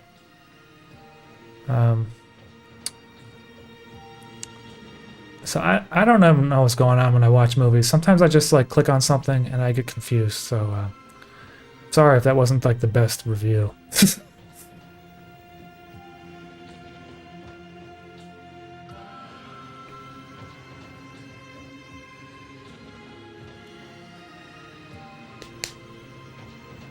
Snowboarding sounds nice. You know, I will say the animation was crazy in that though. Okay, what am I doing here? I need to draw Lana. I needed some reference images because it's been a while since I last drew her.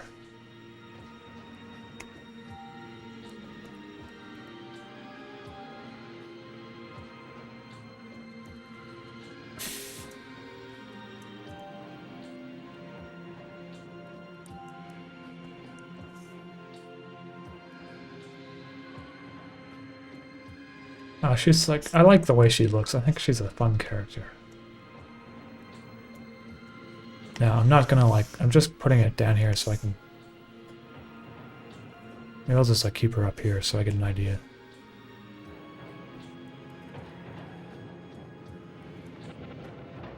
Oops.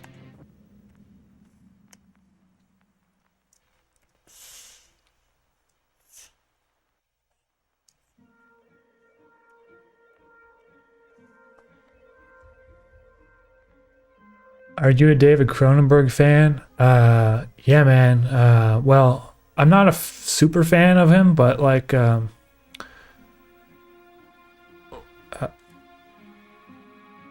Eastern Promises is an underrated. I feel like it's underrated. I feel like Eastern Promises should be like a classic movie. Like that's a, like it's up there. It's almost, it's like as good as Silence of the Lambs in my opinion. I think it's an excellent movie. And I think his movie Crash was interesting too. I haven't really actually seen all his movies though. I find them to be a little bit like the whole body horror thing is not particularly for me. But and then I saw that movie he made that took place in like a limousine, and I really, really did not like that movie. So I don't know. He's kind of like hit and miss for me, you know?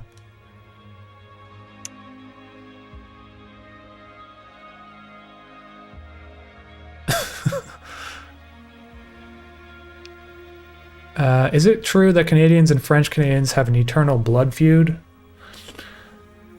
For some yeah, I mean, so, you know, Alberta, there's like this thing in Canada, equalization payments, where all the money that like Alberta makes from pumping oil out of the ground, like goes to like provinces, different provinces, and I think Quebec gets a lot of it. And also, a lot of these liberal Canadian politics are from Quebec, and they tend to like look down on Albertans and like people from the West. So I kind of understand there's like why there's a feud, you know. But as an Anglophone living in Quebec, I haven't really run into many issues with people. I mean, I'm living in Montreal though, so how, you know. But I've gone to Quebec City. Every time people have been nice to me, you know. I guess because I actually learned to speak French, even if my French sucks. I think they just, if you try to, I mean, here's the thing. It's a French province, right? People from France, it's French settlers. You should really learn French if you want to move here. You know, it's like a matter of, and I understand a lot of why they're so protectionist about certain things here. It makes sense to me. I don't know if there's a blood feud though. I think it's just kind of like this kind of more of a meme, you know?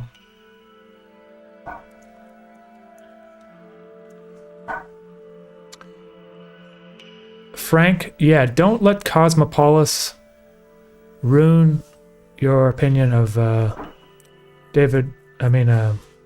Cronenberg. I mean, some people like that movie. It wasn't for me. That's what I gotta say. Eastern Promises, though, fucking good movie. You should watch that. It's really well written. What are your thoughts on David Lynch, particularly Twin Peaks? You know, I get this question a lot too. I like David Lynch a lot, and when I like listen to his interviews and stuff, I find that it resonates with me quite a lot as a creator. I'm not super big fan of his Twin Peaks stuff though. That means the original and the more recent season. I actually couldn't finish both of them. Oh, thanks, Carolina. There was moments though where there was moments in them that I enjoyed, but I actually feel like David Lynch is better when he's a little bit restrained, and I feel like Twin Peaks is kind of like David Lynch as like full craziness. And I love Mulholland Drive.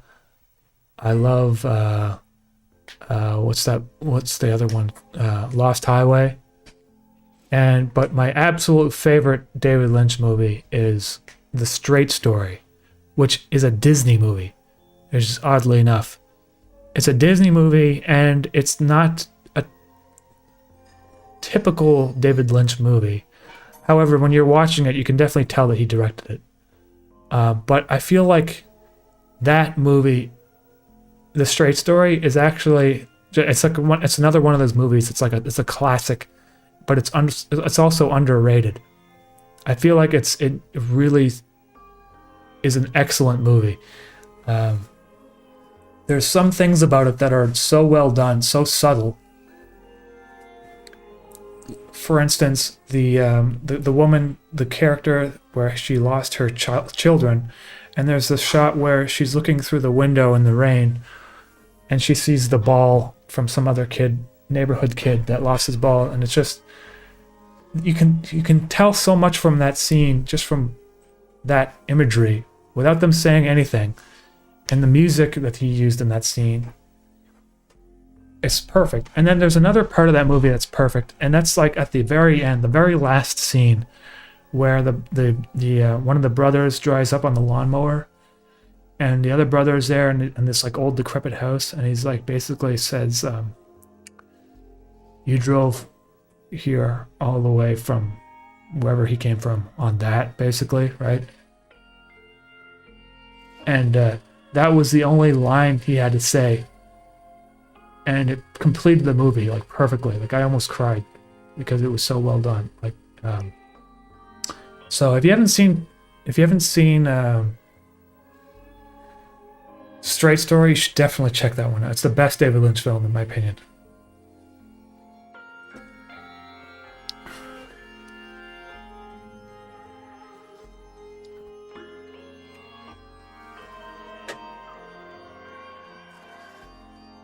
Is Nova Scotia actually as crazy as it's made out?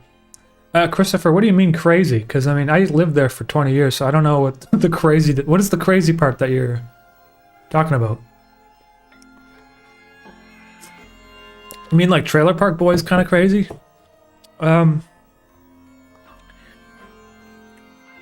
It's not that bad, really. I mean, I actually, you know, growing up, I kind of grew up in like not in Halifax, like outside the city.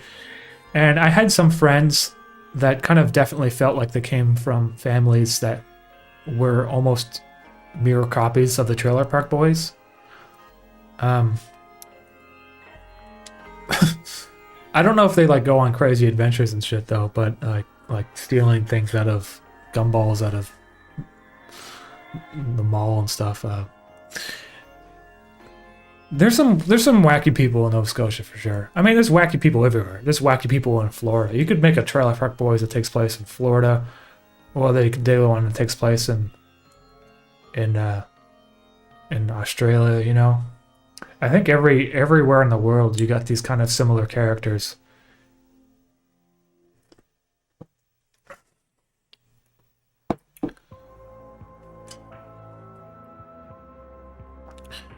There's definitely like moments though of that show that just very much felt like something I experienced in real life.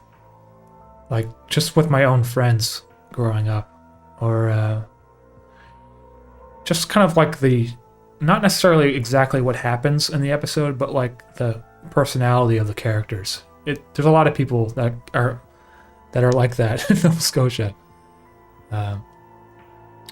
Probably not in Halifax. But like, yeah, outside the city in the trailer parks, probably. But I don't know about it anymore. I don't know if it's applicable to today. Maybe 20 years ago. I feel like, you know, like I was saying, all this technology has brought everyone, it's kind of homogenized people, and we all sort of lost our sense of identity. And I don't even know if like those people are exactly that, like they weren't like that. I mean, I'm sure there's a few of them, but like,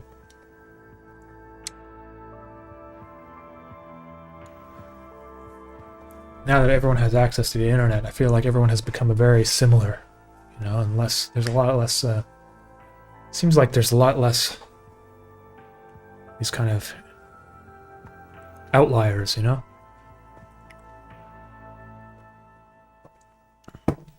Maybe that's just my opinion for being terminally online, which, you know, Javier. Christopher, thank you for the super chat. What's your favorite synth, my guy? I don't have a favorite synth because, like, you know, haven't really used that many. I guess my favorite synth is this one, because it's the one I have, and it's the Hydrasynth, and I think it sounds awesome. It's a digital synth, but it's good. It's a good digital synth. With, you know,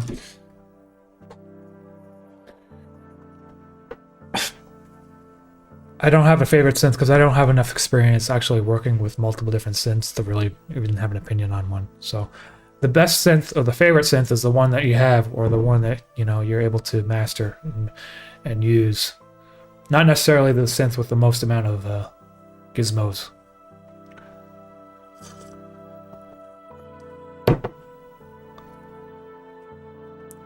I'm from the UK. I know so many people like the cast of Trailer Park Boys. Yeah, characters. Yeah, exactly.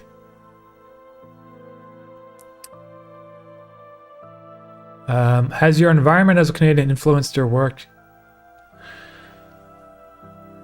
Yeah, I think so, definitely. I also think I wouldn't be doing this if I wasn't where I am. Because in Canada, we have a lot of, like, times of the year where it's just frozen, like right now, cold and windy out, and so you spend a lot of time indoors. And also, I think maybe my asthma had something to do with it. You know, I was never super active. Like I would do some sports. I was you know, I did swimming and stuff, but snowboarding, but I wasn't like in a long distance running or, you know, that sort of stuff. So I think your location does affect you creatively because you're also kind of like doing things that you wouldn't normally do outside, you know?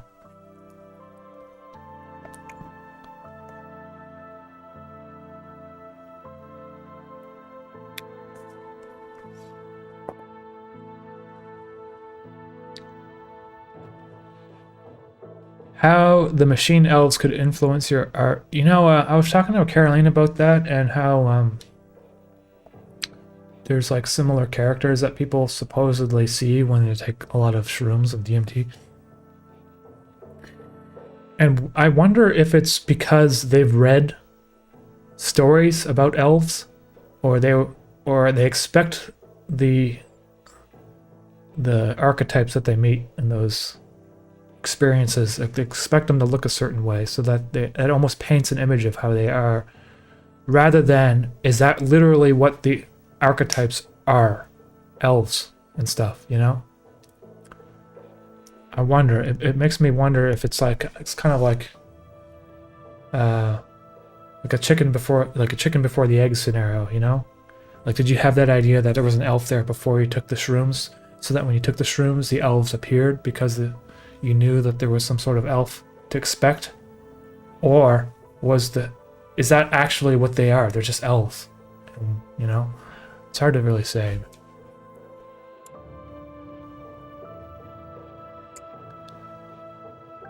You know, I'm happy that mushrooms becoming a thing now, though, and because I feel like it's a good tool for treating people with depression, and it doesn't seem to have any negative effects on the brain. You know, if you're taking it in doses that are responsible.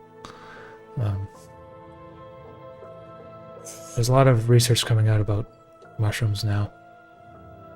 I don't think I'm gonna be able to draw Lana today. I'm just like not capable of drawing her body. She's kind of like a kid, and it's a little bit different from what I usually draw. I'm just gonna try to rough it out. I don't really even know how she's gonna sit. Like, how's she gonna sit? Like this?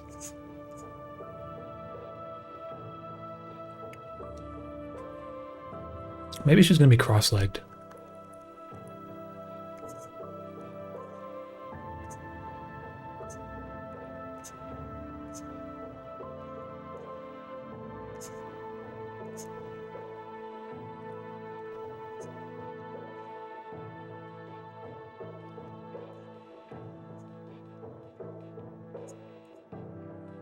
I don't even know how to draw someone who's cross-legged. I'm gonna have to... well, whatever. Just...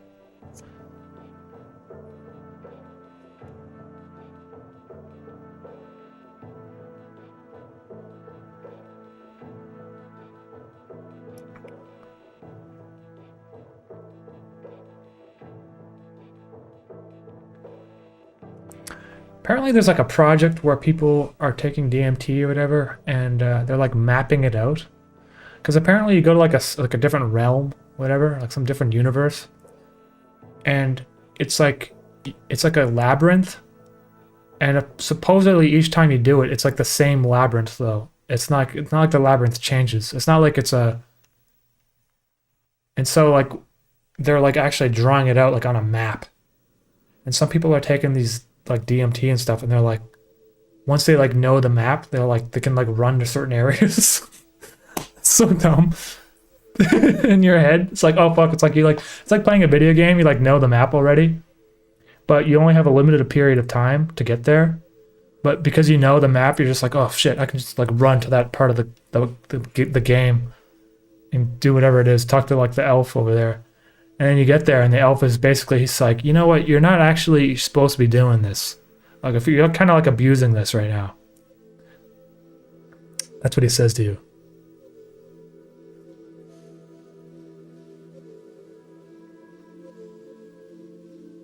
kids will usually sit in a position, fetal position, positions similar to fetal, legs straight, or with their legs pretzeled. Yeah. I just remember sitting in the cross-legged a lot as a kid.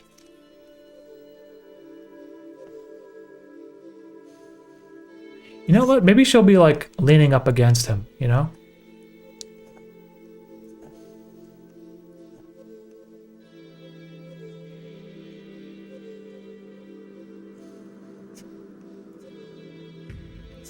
Like, that's... I can't draw her at all for today for some reason.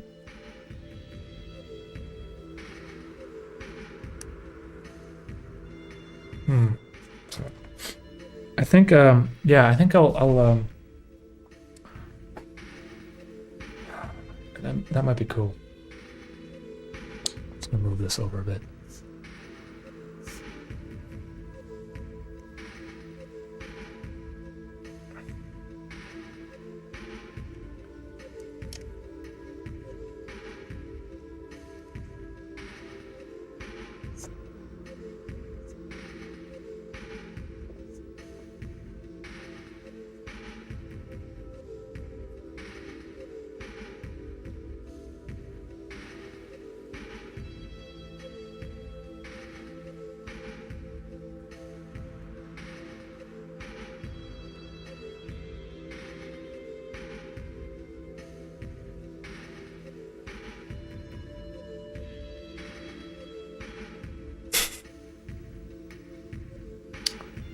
Please bring back Mischief. I know, man. He's coming.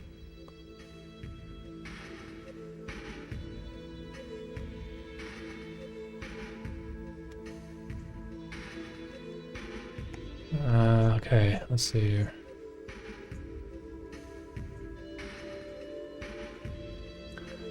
Sometimes if I don't know how to draw things, I'll just like do a cartoony sketch first and then... I guess her hands will be on her knees.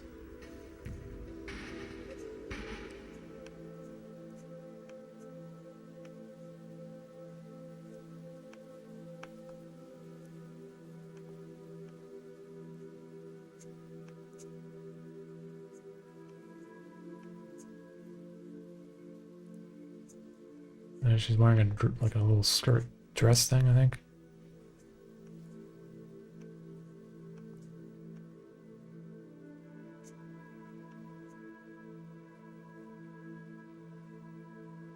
I believe, yeah.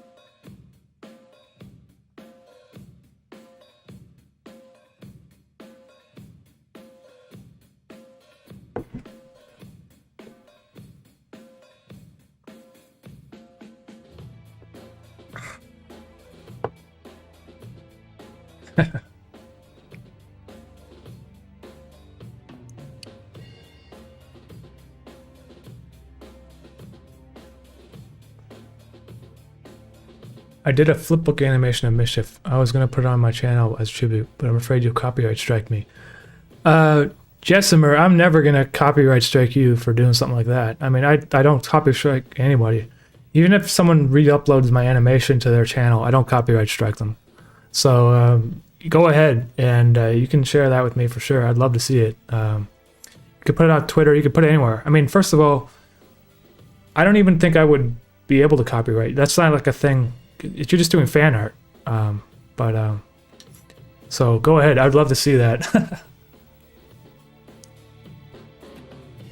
The only time I've copyright striked like one of my channels was like one of my animations on a different channel was when there was like an Instagram page and they took one of my animations and they didn't credit it or anything, and it got like 200,000 views or something like that, and I was like, holy fuck. And it is like, basically it was one of those like Instagram pages where they just steal content. And so I did a copyright strike on that guy. And then he sent me an angry message later. I was like, oh.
I feel like I'm drawing her head kind of messed up.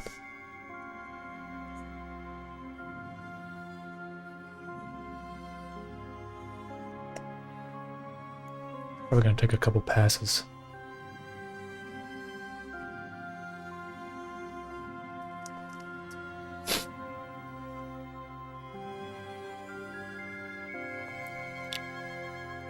What do you think about Netflix cracking down on shared passwords?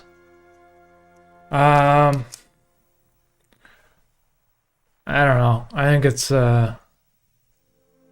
it makes sense, honestly. I mean, they got like family plans. Sharing passwords, kind of like circumventing it. That being said, I don't know what to say. I don't know what to think about it. I think it's just a company taking retaining what they can. I don't really have an opinion on it.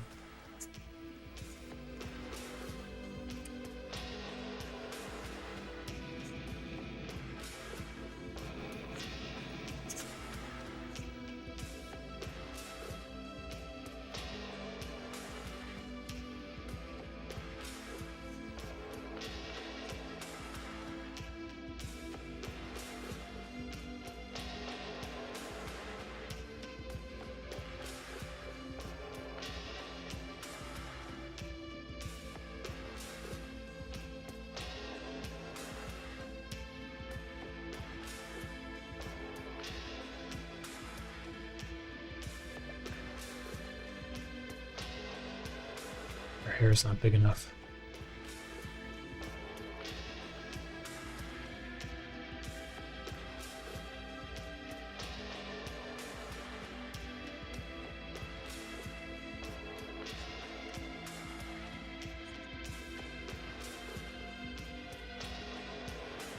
Apparently, Twitter though, is like monetizing posts now. Like you have to pay for Twitter Blue, which is like $10 a month or something. And then you have to post 25 times a month. But then apparently you get like money for doing that.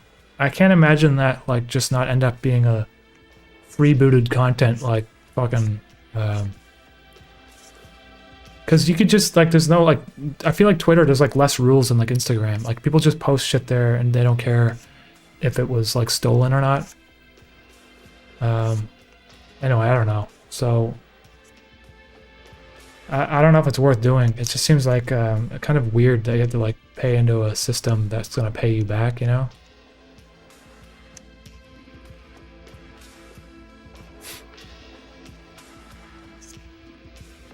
Especially there's no like details on like how much it would work, how much it would work out.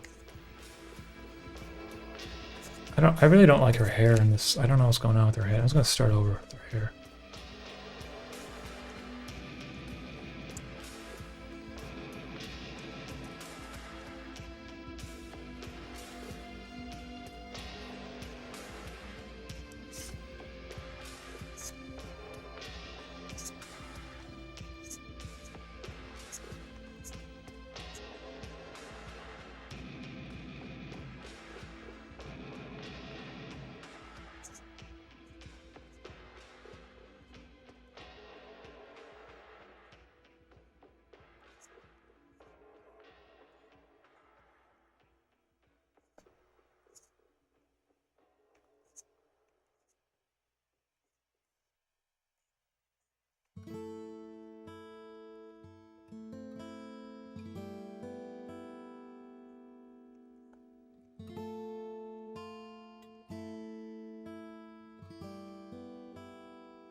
Crap, I like drew on the white background.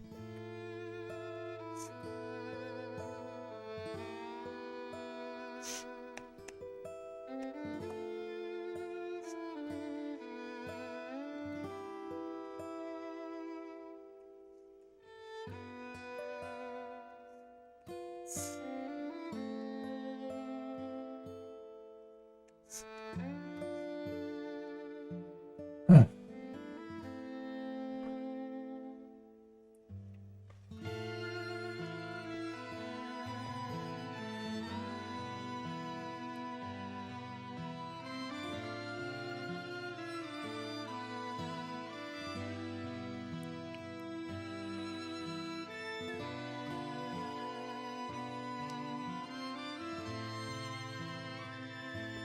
Yeah, I don't know if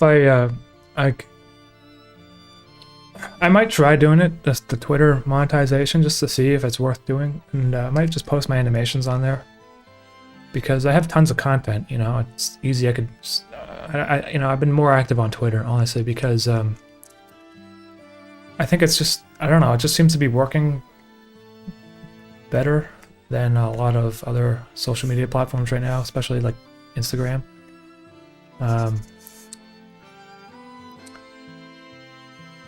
Yeah, just try it. I mean, just try it for a month, see if it worth doing it or not, you know? Okay, so let's see here. She's actually not like smiling in this episode. Her chin looks a little large.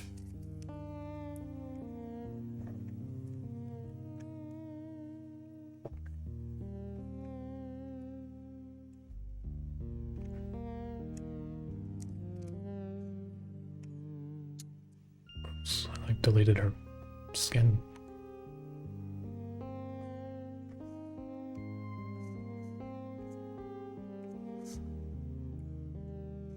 I like Lana though, the characters. I like her a lot. Interface didn't have a lot of female characters, and so that's why I wanted Lana to be more of... She's not like a main character, but she's like always around, you know?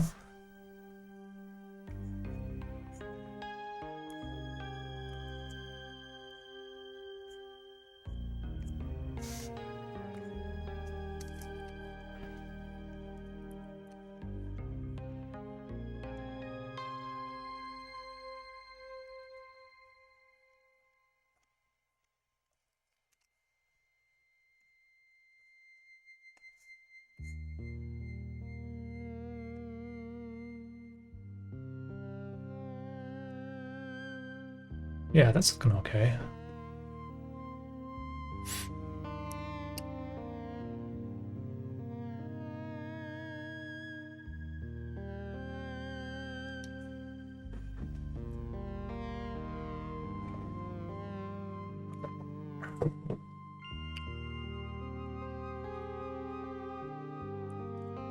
Jessimer, that's cool. I look forward to seeing that.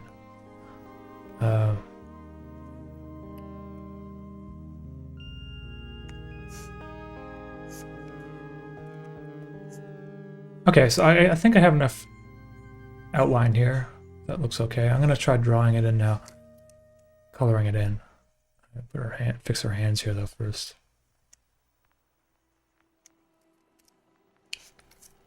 It's always kind of tricky drawing at such a low resolution.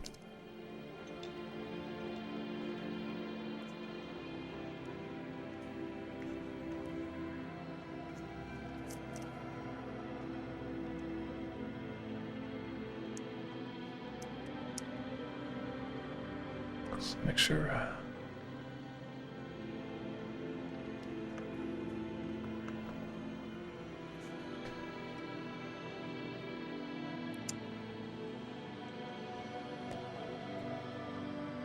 Ati Kura, thank you for that. I appreciate that. Okay, let's color her in.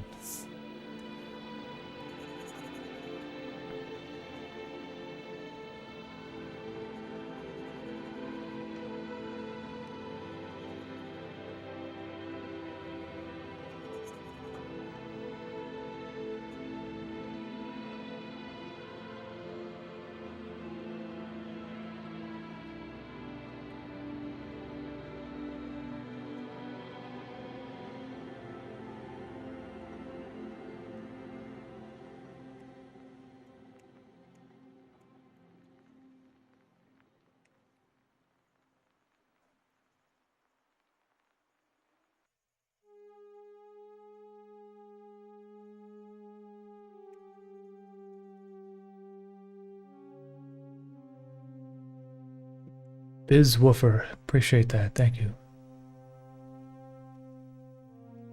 Out of all the characters, whose design do you like the most? Well, I mean, definitely probably Mischief. You know, Mischief I think is the one. Sure. He's got like some. He just looks very solid.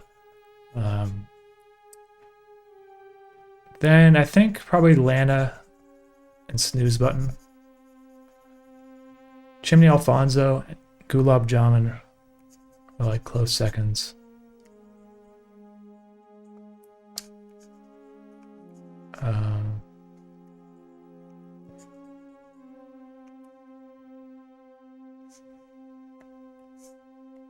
Okay, her ankles are too thick.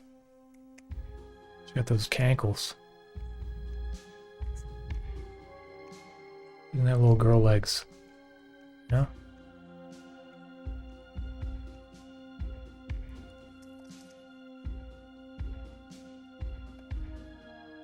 There.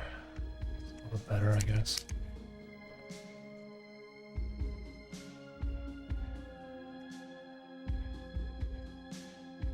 And I think her, like, foot over here is, like, way too far.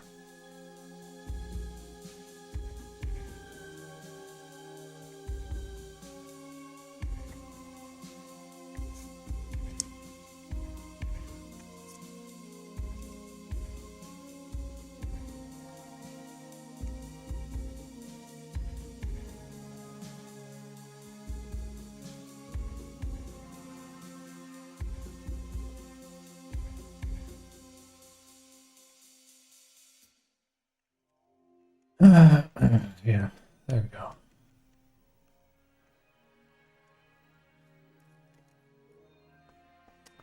Mudahar, I appreciate that. Okay,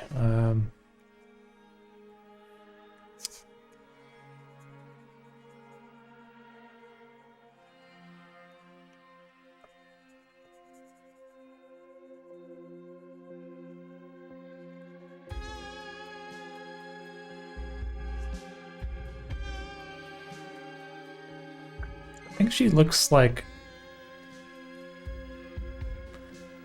not quite like a kid. I think she's just like too like elongated. So I'm gonna have to shrink her a bit. I think her neck is like too long or something.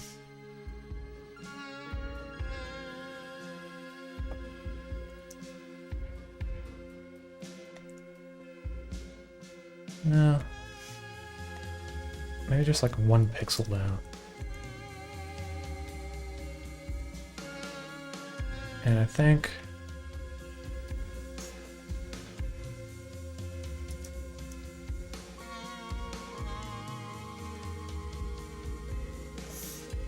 there, that's a little bit better. That's better. Why is the flower so sad?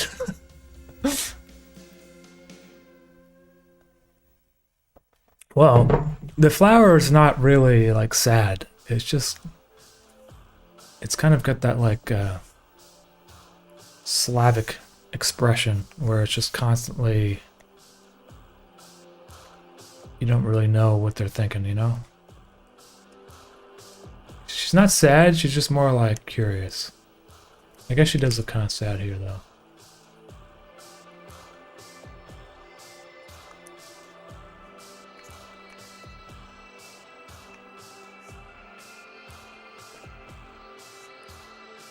Might fix her later. I'm not really sure.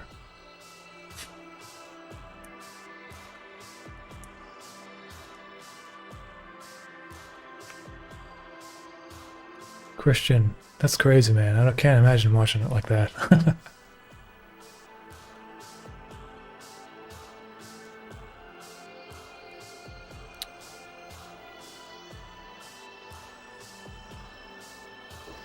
Christopher Castillo, yeah, man. I don't know what the. I got that CRT screen back there for like $10.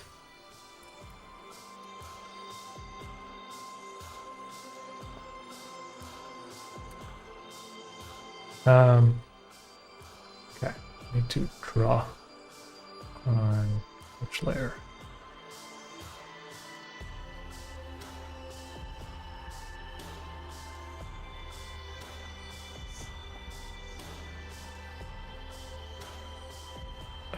Did your earlier work have the same art style, or did you try and come up with something new specifically for interface and safe mode? Yeah, no, so when I started my channel, I kind of like developed this pixelated look that I decided to keep. It was obviously influenced by other YouTubers, Pilot Red Sun, that sort of thing. But there's some rules that I kept that make things a little bit consistently different. I don't like experiment with like blurring and that sort of thing. I just keep it 100% pixels.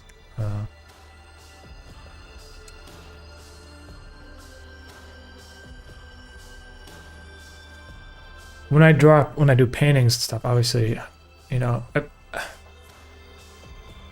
I feel like I have tried to significantly to make safe mode look different from interface though. It's a little bit different. Interface is more like dark and serious looking.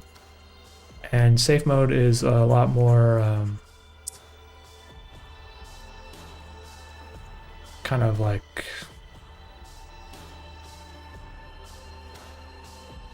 loud, I guess, in your face.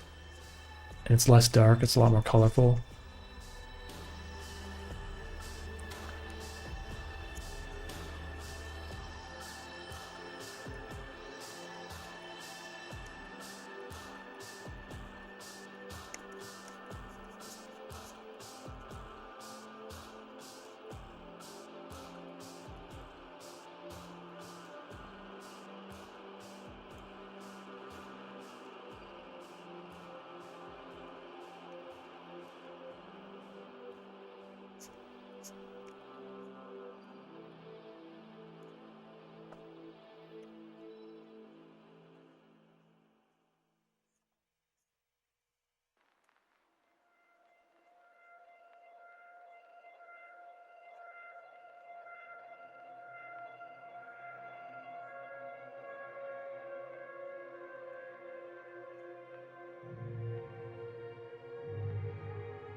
There we go.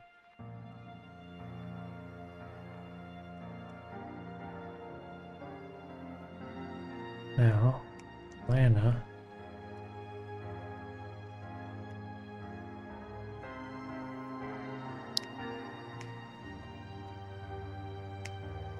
He needs the shadow for sure.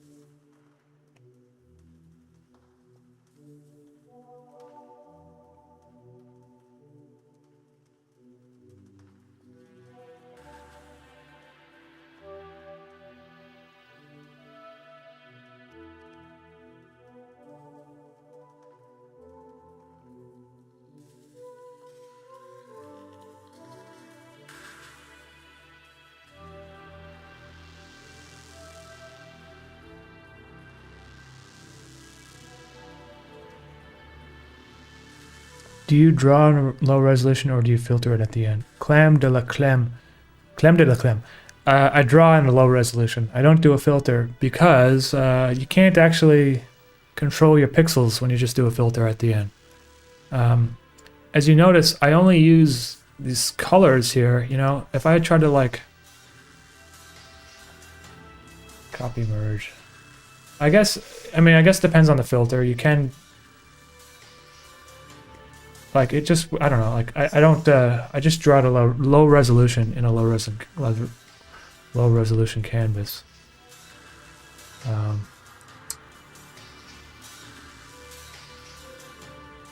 don't even know how mosaic is it?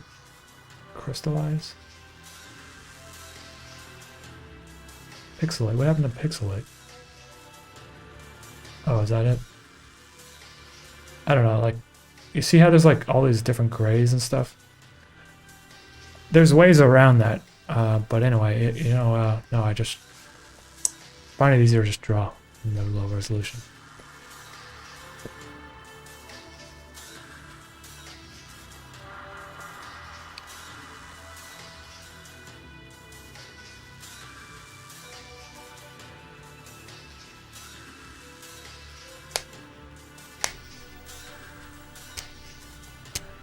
Yeah, I mean, I got that one for $10 at like you know, like the used clothes store. You guys have any of those? We had, there's like a couple in Montreal. Renaissance. I got the VCR there too. The VCR was like $10. Honestly, I had to go through like 3 VCRs though, because the VCRs don't seem to work very well. But the television was fine.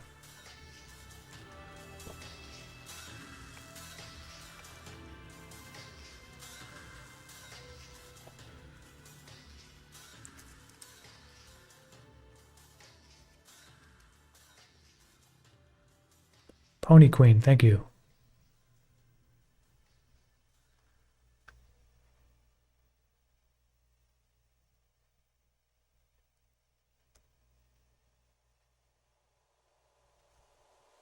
You ever make a banger song, then want to use it right away, but you know you should wait until a good moment in the story?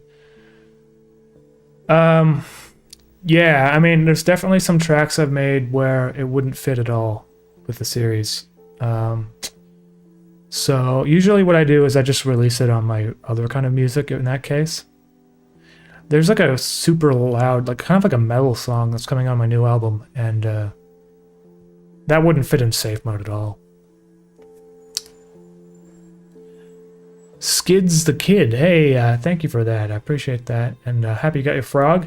Took a long time, but I'm glad it showed up.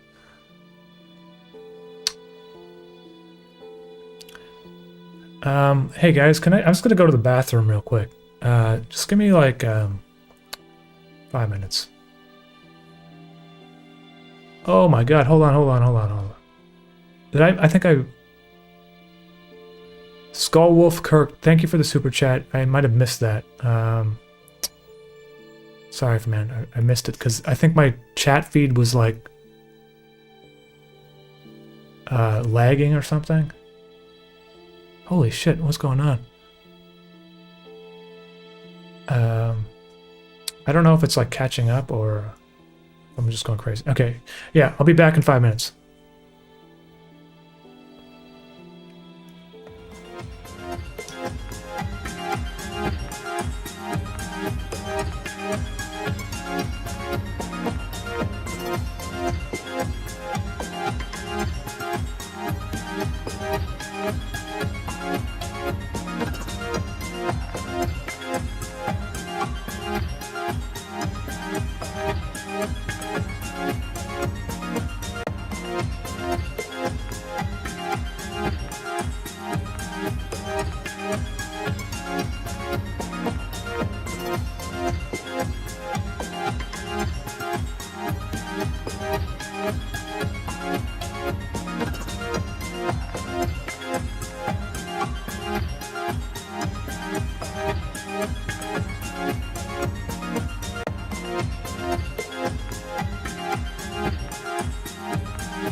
You're watching Umami.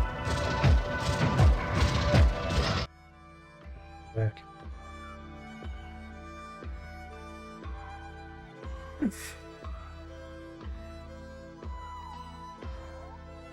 Yes, I really like how this drawing is turning out.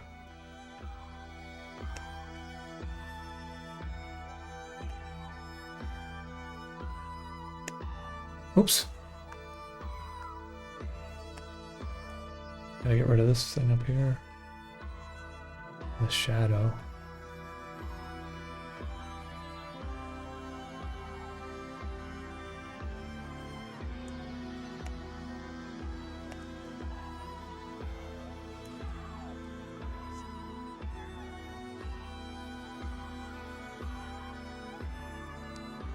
I think she needs a few wisps of hair that are white.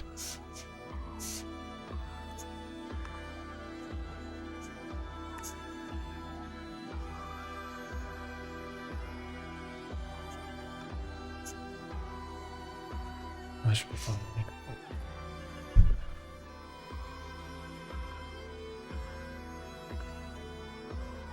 I heard somewhere in Canada hit minus 80.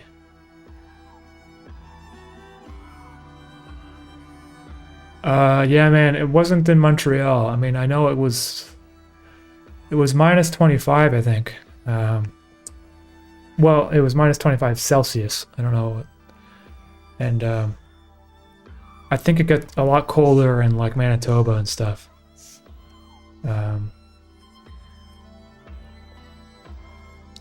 Yeah, I basically kind of had to let the pipes kind of just drip a bit, like so that they don't freeze.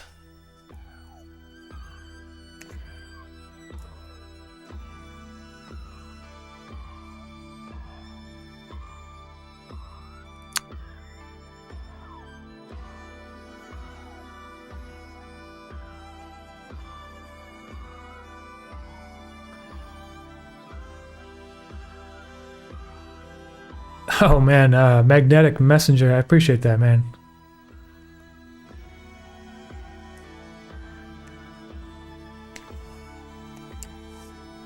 All right. I love this. I love this drawing. I love how it's turning out. This is great. I think there's a few problems with it. I'm gonna fix them now. Well, Smear's face is fucked up, so I gotta fix that. But I gotta just. Lana is over here. I'm gonna put her in a folder called Lana.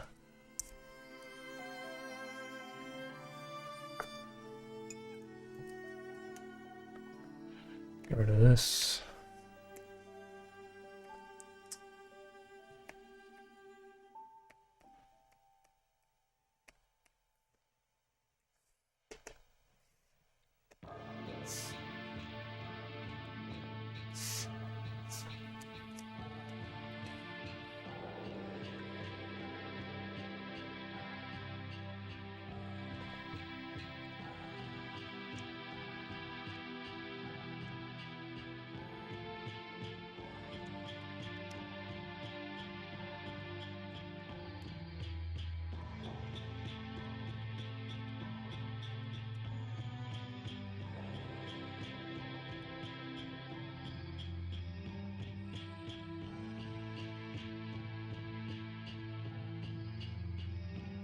I think his head is also a bit tall.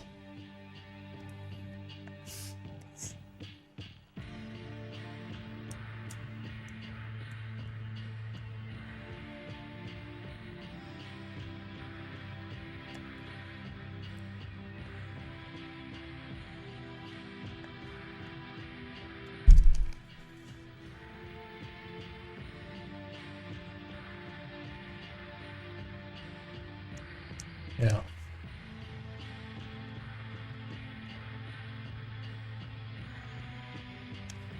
It's looking better.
Face reveal.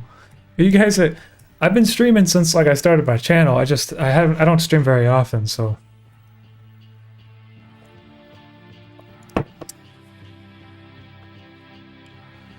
How do you stay motivated to write stories, music, and animate? Where do you find the time and keep balance? Hey, good question. Because I don't know the answer to that. It's it becomes at a certain point. It becomes your job and you just have to suck it up. And even if you're not feeling motivated, you have to just go sit down and draw or do something.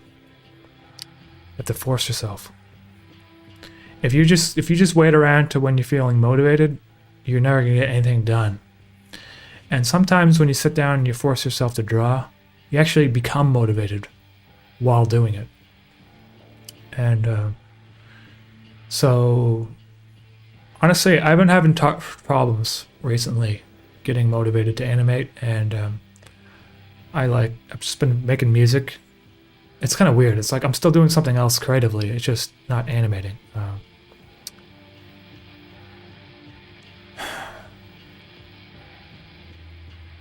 The number one motivation killer for me, though, is becoming distracted on the internet. So close Twitter, close YouTube, close everything.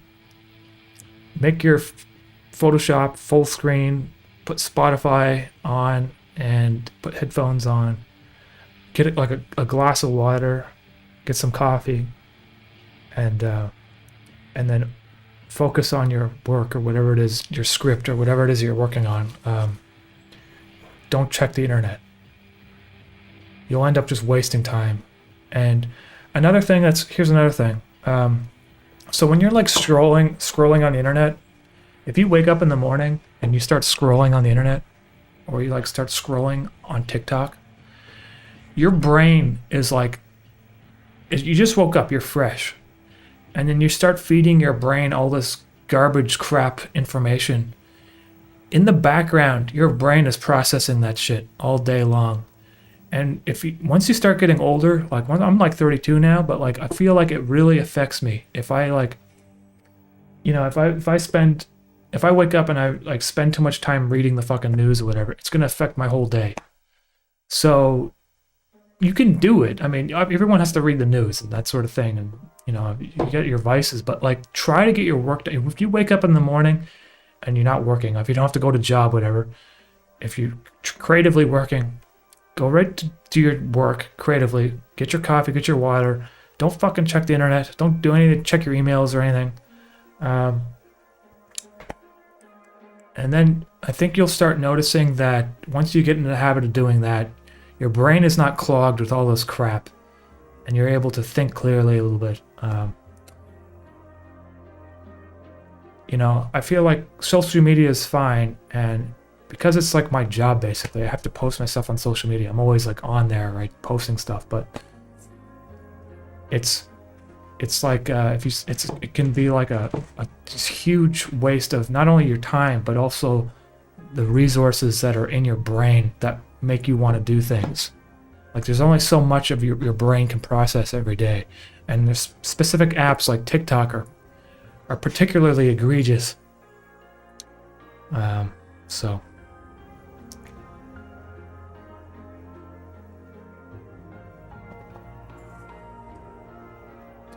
it's not that like the news is a negative feedback thing. I mean, the news is always negative. It's just that the fact that it could be positive news. It could be memes. It could be jokes. It could be like really funny videos too. But just having that information in your head, like while you're trying to be creative, you basically it's just like, imagine your brain is like a computer almost. Like, you know, if you got all these programs open up at the same time, it's going to be slowed down, you know? So I don't know, it's just the way I think about it. Have you hung out with JJ McCullough on other occasions other than C11? Yeah, man, JJ McCullough's a cool dude, man. I had him over at my apartment when he was visiting Montreal a while back. And also J-Reg too. They're pretty funny guys. What's up, Carolina? I don't know. You bored? No, just having one of those days. Yeah, actually, I think they're like my friends now. So I mean, I don't live in the same city as them, but they're Wow, really you fun. declared them as friends. They're my friends. Yeah. There's a picture. I have pictures of them on my Instagram if you guys are interested in that. But when we're hanging out and stuff.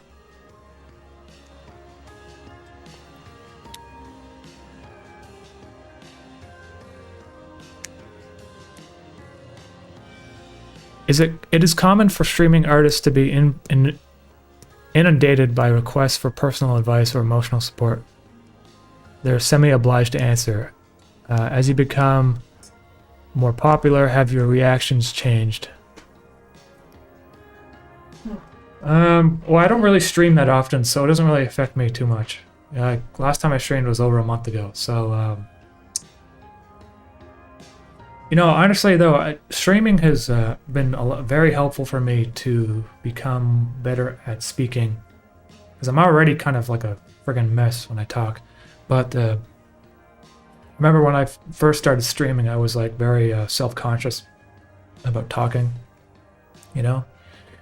And I think over the years, the streaming has allowed me to just kind of get over myself a bit.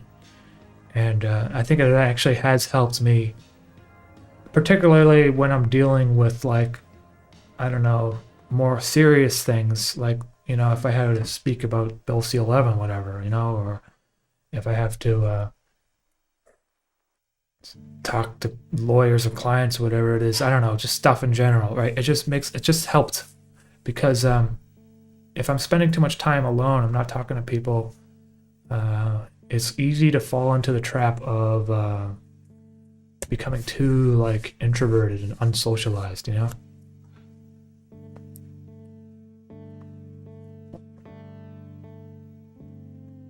There was one morning I intentionally left my phone off for the first few hours, and I definitely felt way more calm throughout the day. Yeah, totally. I totally agree with that. And sometimes I take my phone, like if I take it for a walk or whatever, I just leave it at home, you know? I mean, I think there's still a case for people buying cameras and stuff if you want to, like, take pictures, just so that it's not connected to your phone, you know? Because you don't even realize it. Like, you check it and there's like, oh, there's notifications and all this shit you have to do, right? And then, anyway.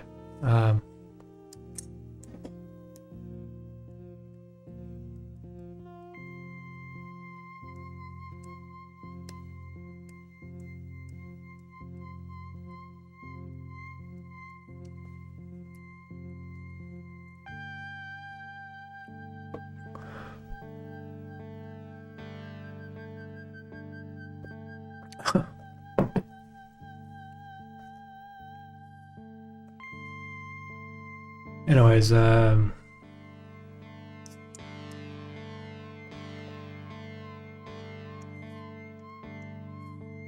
see here. I think I'm almost done this drawing, because I think it's like getting time to. but I think what I have to do is pull in the sides a bit.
I think it needs to be pulled in even more. Hey, Tom Starfield, what's going on? Hey, man, no worries. Take it easy.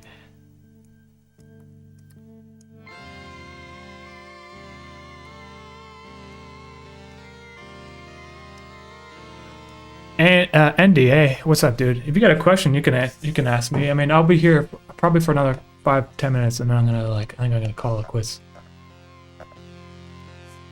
Let's see here. I gotta how do you do this? It's kind of hard to pull in a shadow. Like, doesn't quite fit.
Sumia, when I'm choosing the colors, I usually just choose whatever I think looks the coolest, you know.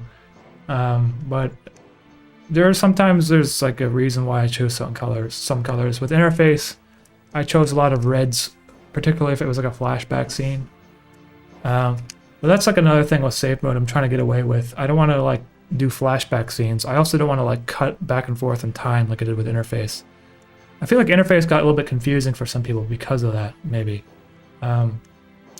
But anyway, with safe mode, I want it to be linear. I want to, you know, challenge myself to make a surrealist story that's linear, you know, where there's no flashbacks. And sometimes I feel like flashbacks are a bit of a crutch that creative people filmmakers use, you know. And so that's why I'm going to try to get away from that.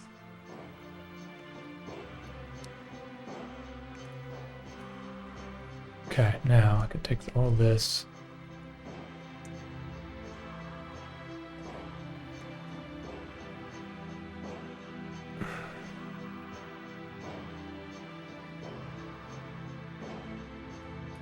Does it feel surreal getting to work with artists like the Minute Hour? The Minute and Hour, man, we've been in touch for a long time. I think around like the first couple of years, maybe even when I started my channel. So I don't say it's like surreal. I think he's like, you know, it's just like anything. He's like a colleague almost, you know. Sometimes we reach out to work on things together, you know. And actually, I want to have him on an episode of Safe Mode. I just his character keeps getting pushed back. And so I have to, but I think he's going to be on like a future episode, like maybe episodes 5, 6, I think, possibly.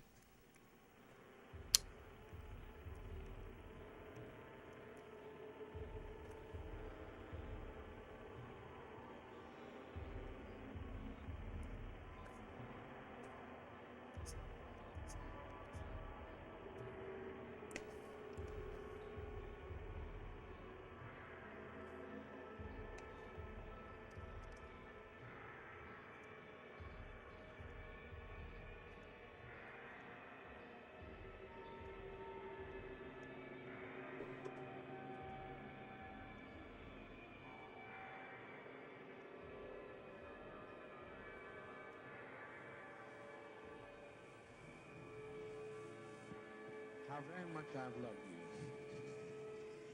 how very much I've tried my best to give you the good life.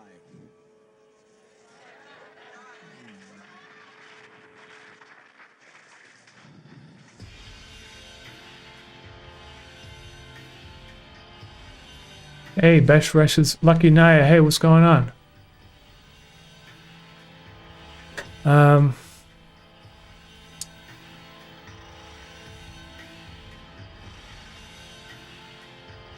Hey, Umami, I have a really enjoyed your content. I watched all your videos many times. I have 2 questions. My favorite animators to watch are you and pilots on any recommendations.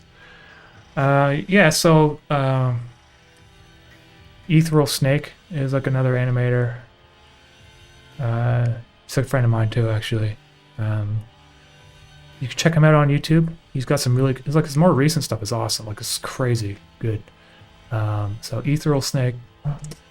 And I haven't met this guy that made the Big Les show, but his stuff is pretty funny too. So I recommend both those channels.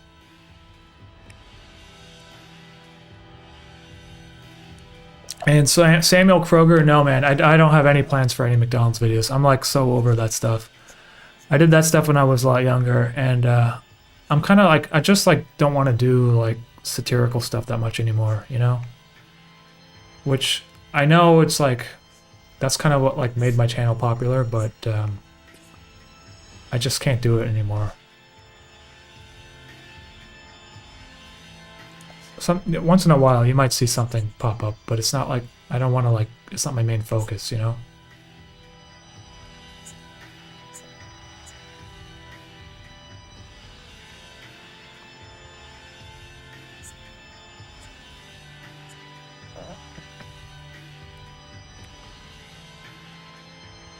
Do you listen to your own music when doing normal day-to-day things? What are some of your favorite pieces to listen to? So, I mean, I find that a lot of the reasons why I make music is because I find it hard to find music that I actually enjoy, and so I have to like create it, which is kind of, I don't know. I like listening to my own music, which I know it's kind of like some people might think that's like egotistical or whatever, you know. But if you're a musician, you don't like listening to your own music, then it's like, what the hell? You did something wrong, because you're supposed to make the music that you want to make, right? Because that's what you enjoy listening to. Of course, though, I can't really listen to my music because I've heard it so many times while I was making it. Like, there's some tracks that I played probably 500 times just because I had to tweak the, you know, certain like parts of it or whatever, like the drums or whatever. So I can't really listen to it anymore, but usually when I make something new, like this new album that I just finished, I do listen to it quite a bit after it's been finished. It hasn't been mastered yet, though, so it's going to even sound a little bit different after it's been mastered. Yeah.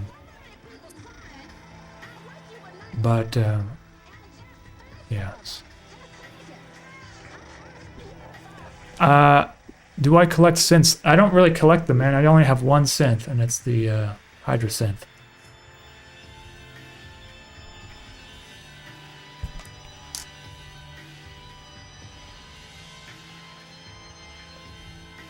Edwin L. Drake. I don't know if he's animating them 100% by himself. I think he had some people work with him.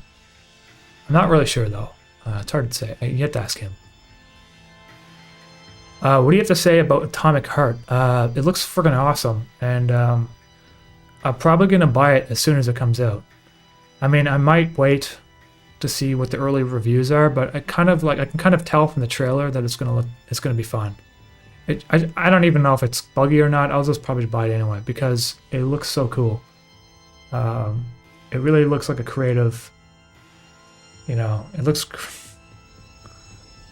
different. It looks like BioShock when that first came out. It's kind of like BioShock, but I never really played BioShock. So anyways, yeah, Atomic Heart looks awesome. Also, the trailer for Death Stranding 2 looks awesome too. I just really hope that he doesn't... I hope there's like less visual clutter. I mean, because I feel like he made that game, Death Stranding, it was a beautiful game, but then there's just constant like notifications on your screen. And I guess that's like the point of the game, but I kind of hated that. Anyway. Okay, everyone, that's it for today. I'm done. I'm running out of energy. This is what I drew. It's a picture of Lana, Smear, and Snooze Button. And I really like this image. I think it's a nice kind of moment, and it's going to be in the next episode. Obviously, that's why I drew it.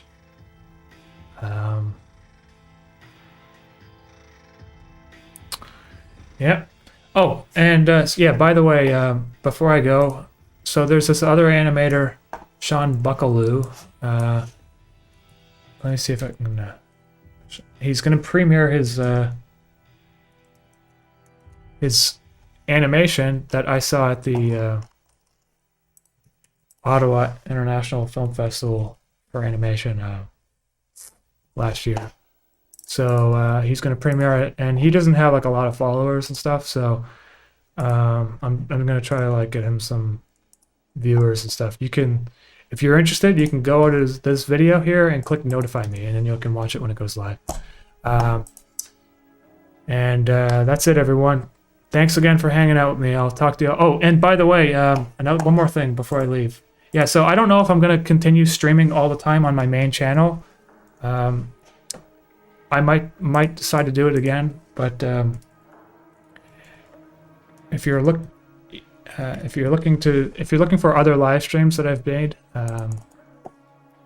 or possibly more often live streams, you can follow this other channel called Extra Umami, and I will yeah. Anyways, all right, everyone. Talk to you all next time. Bye bye.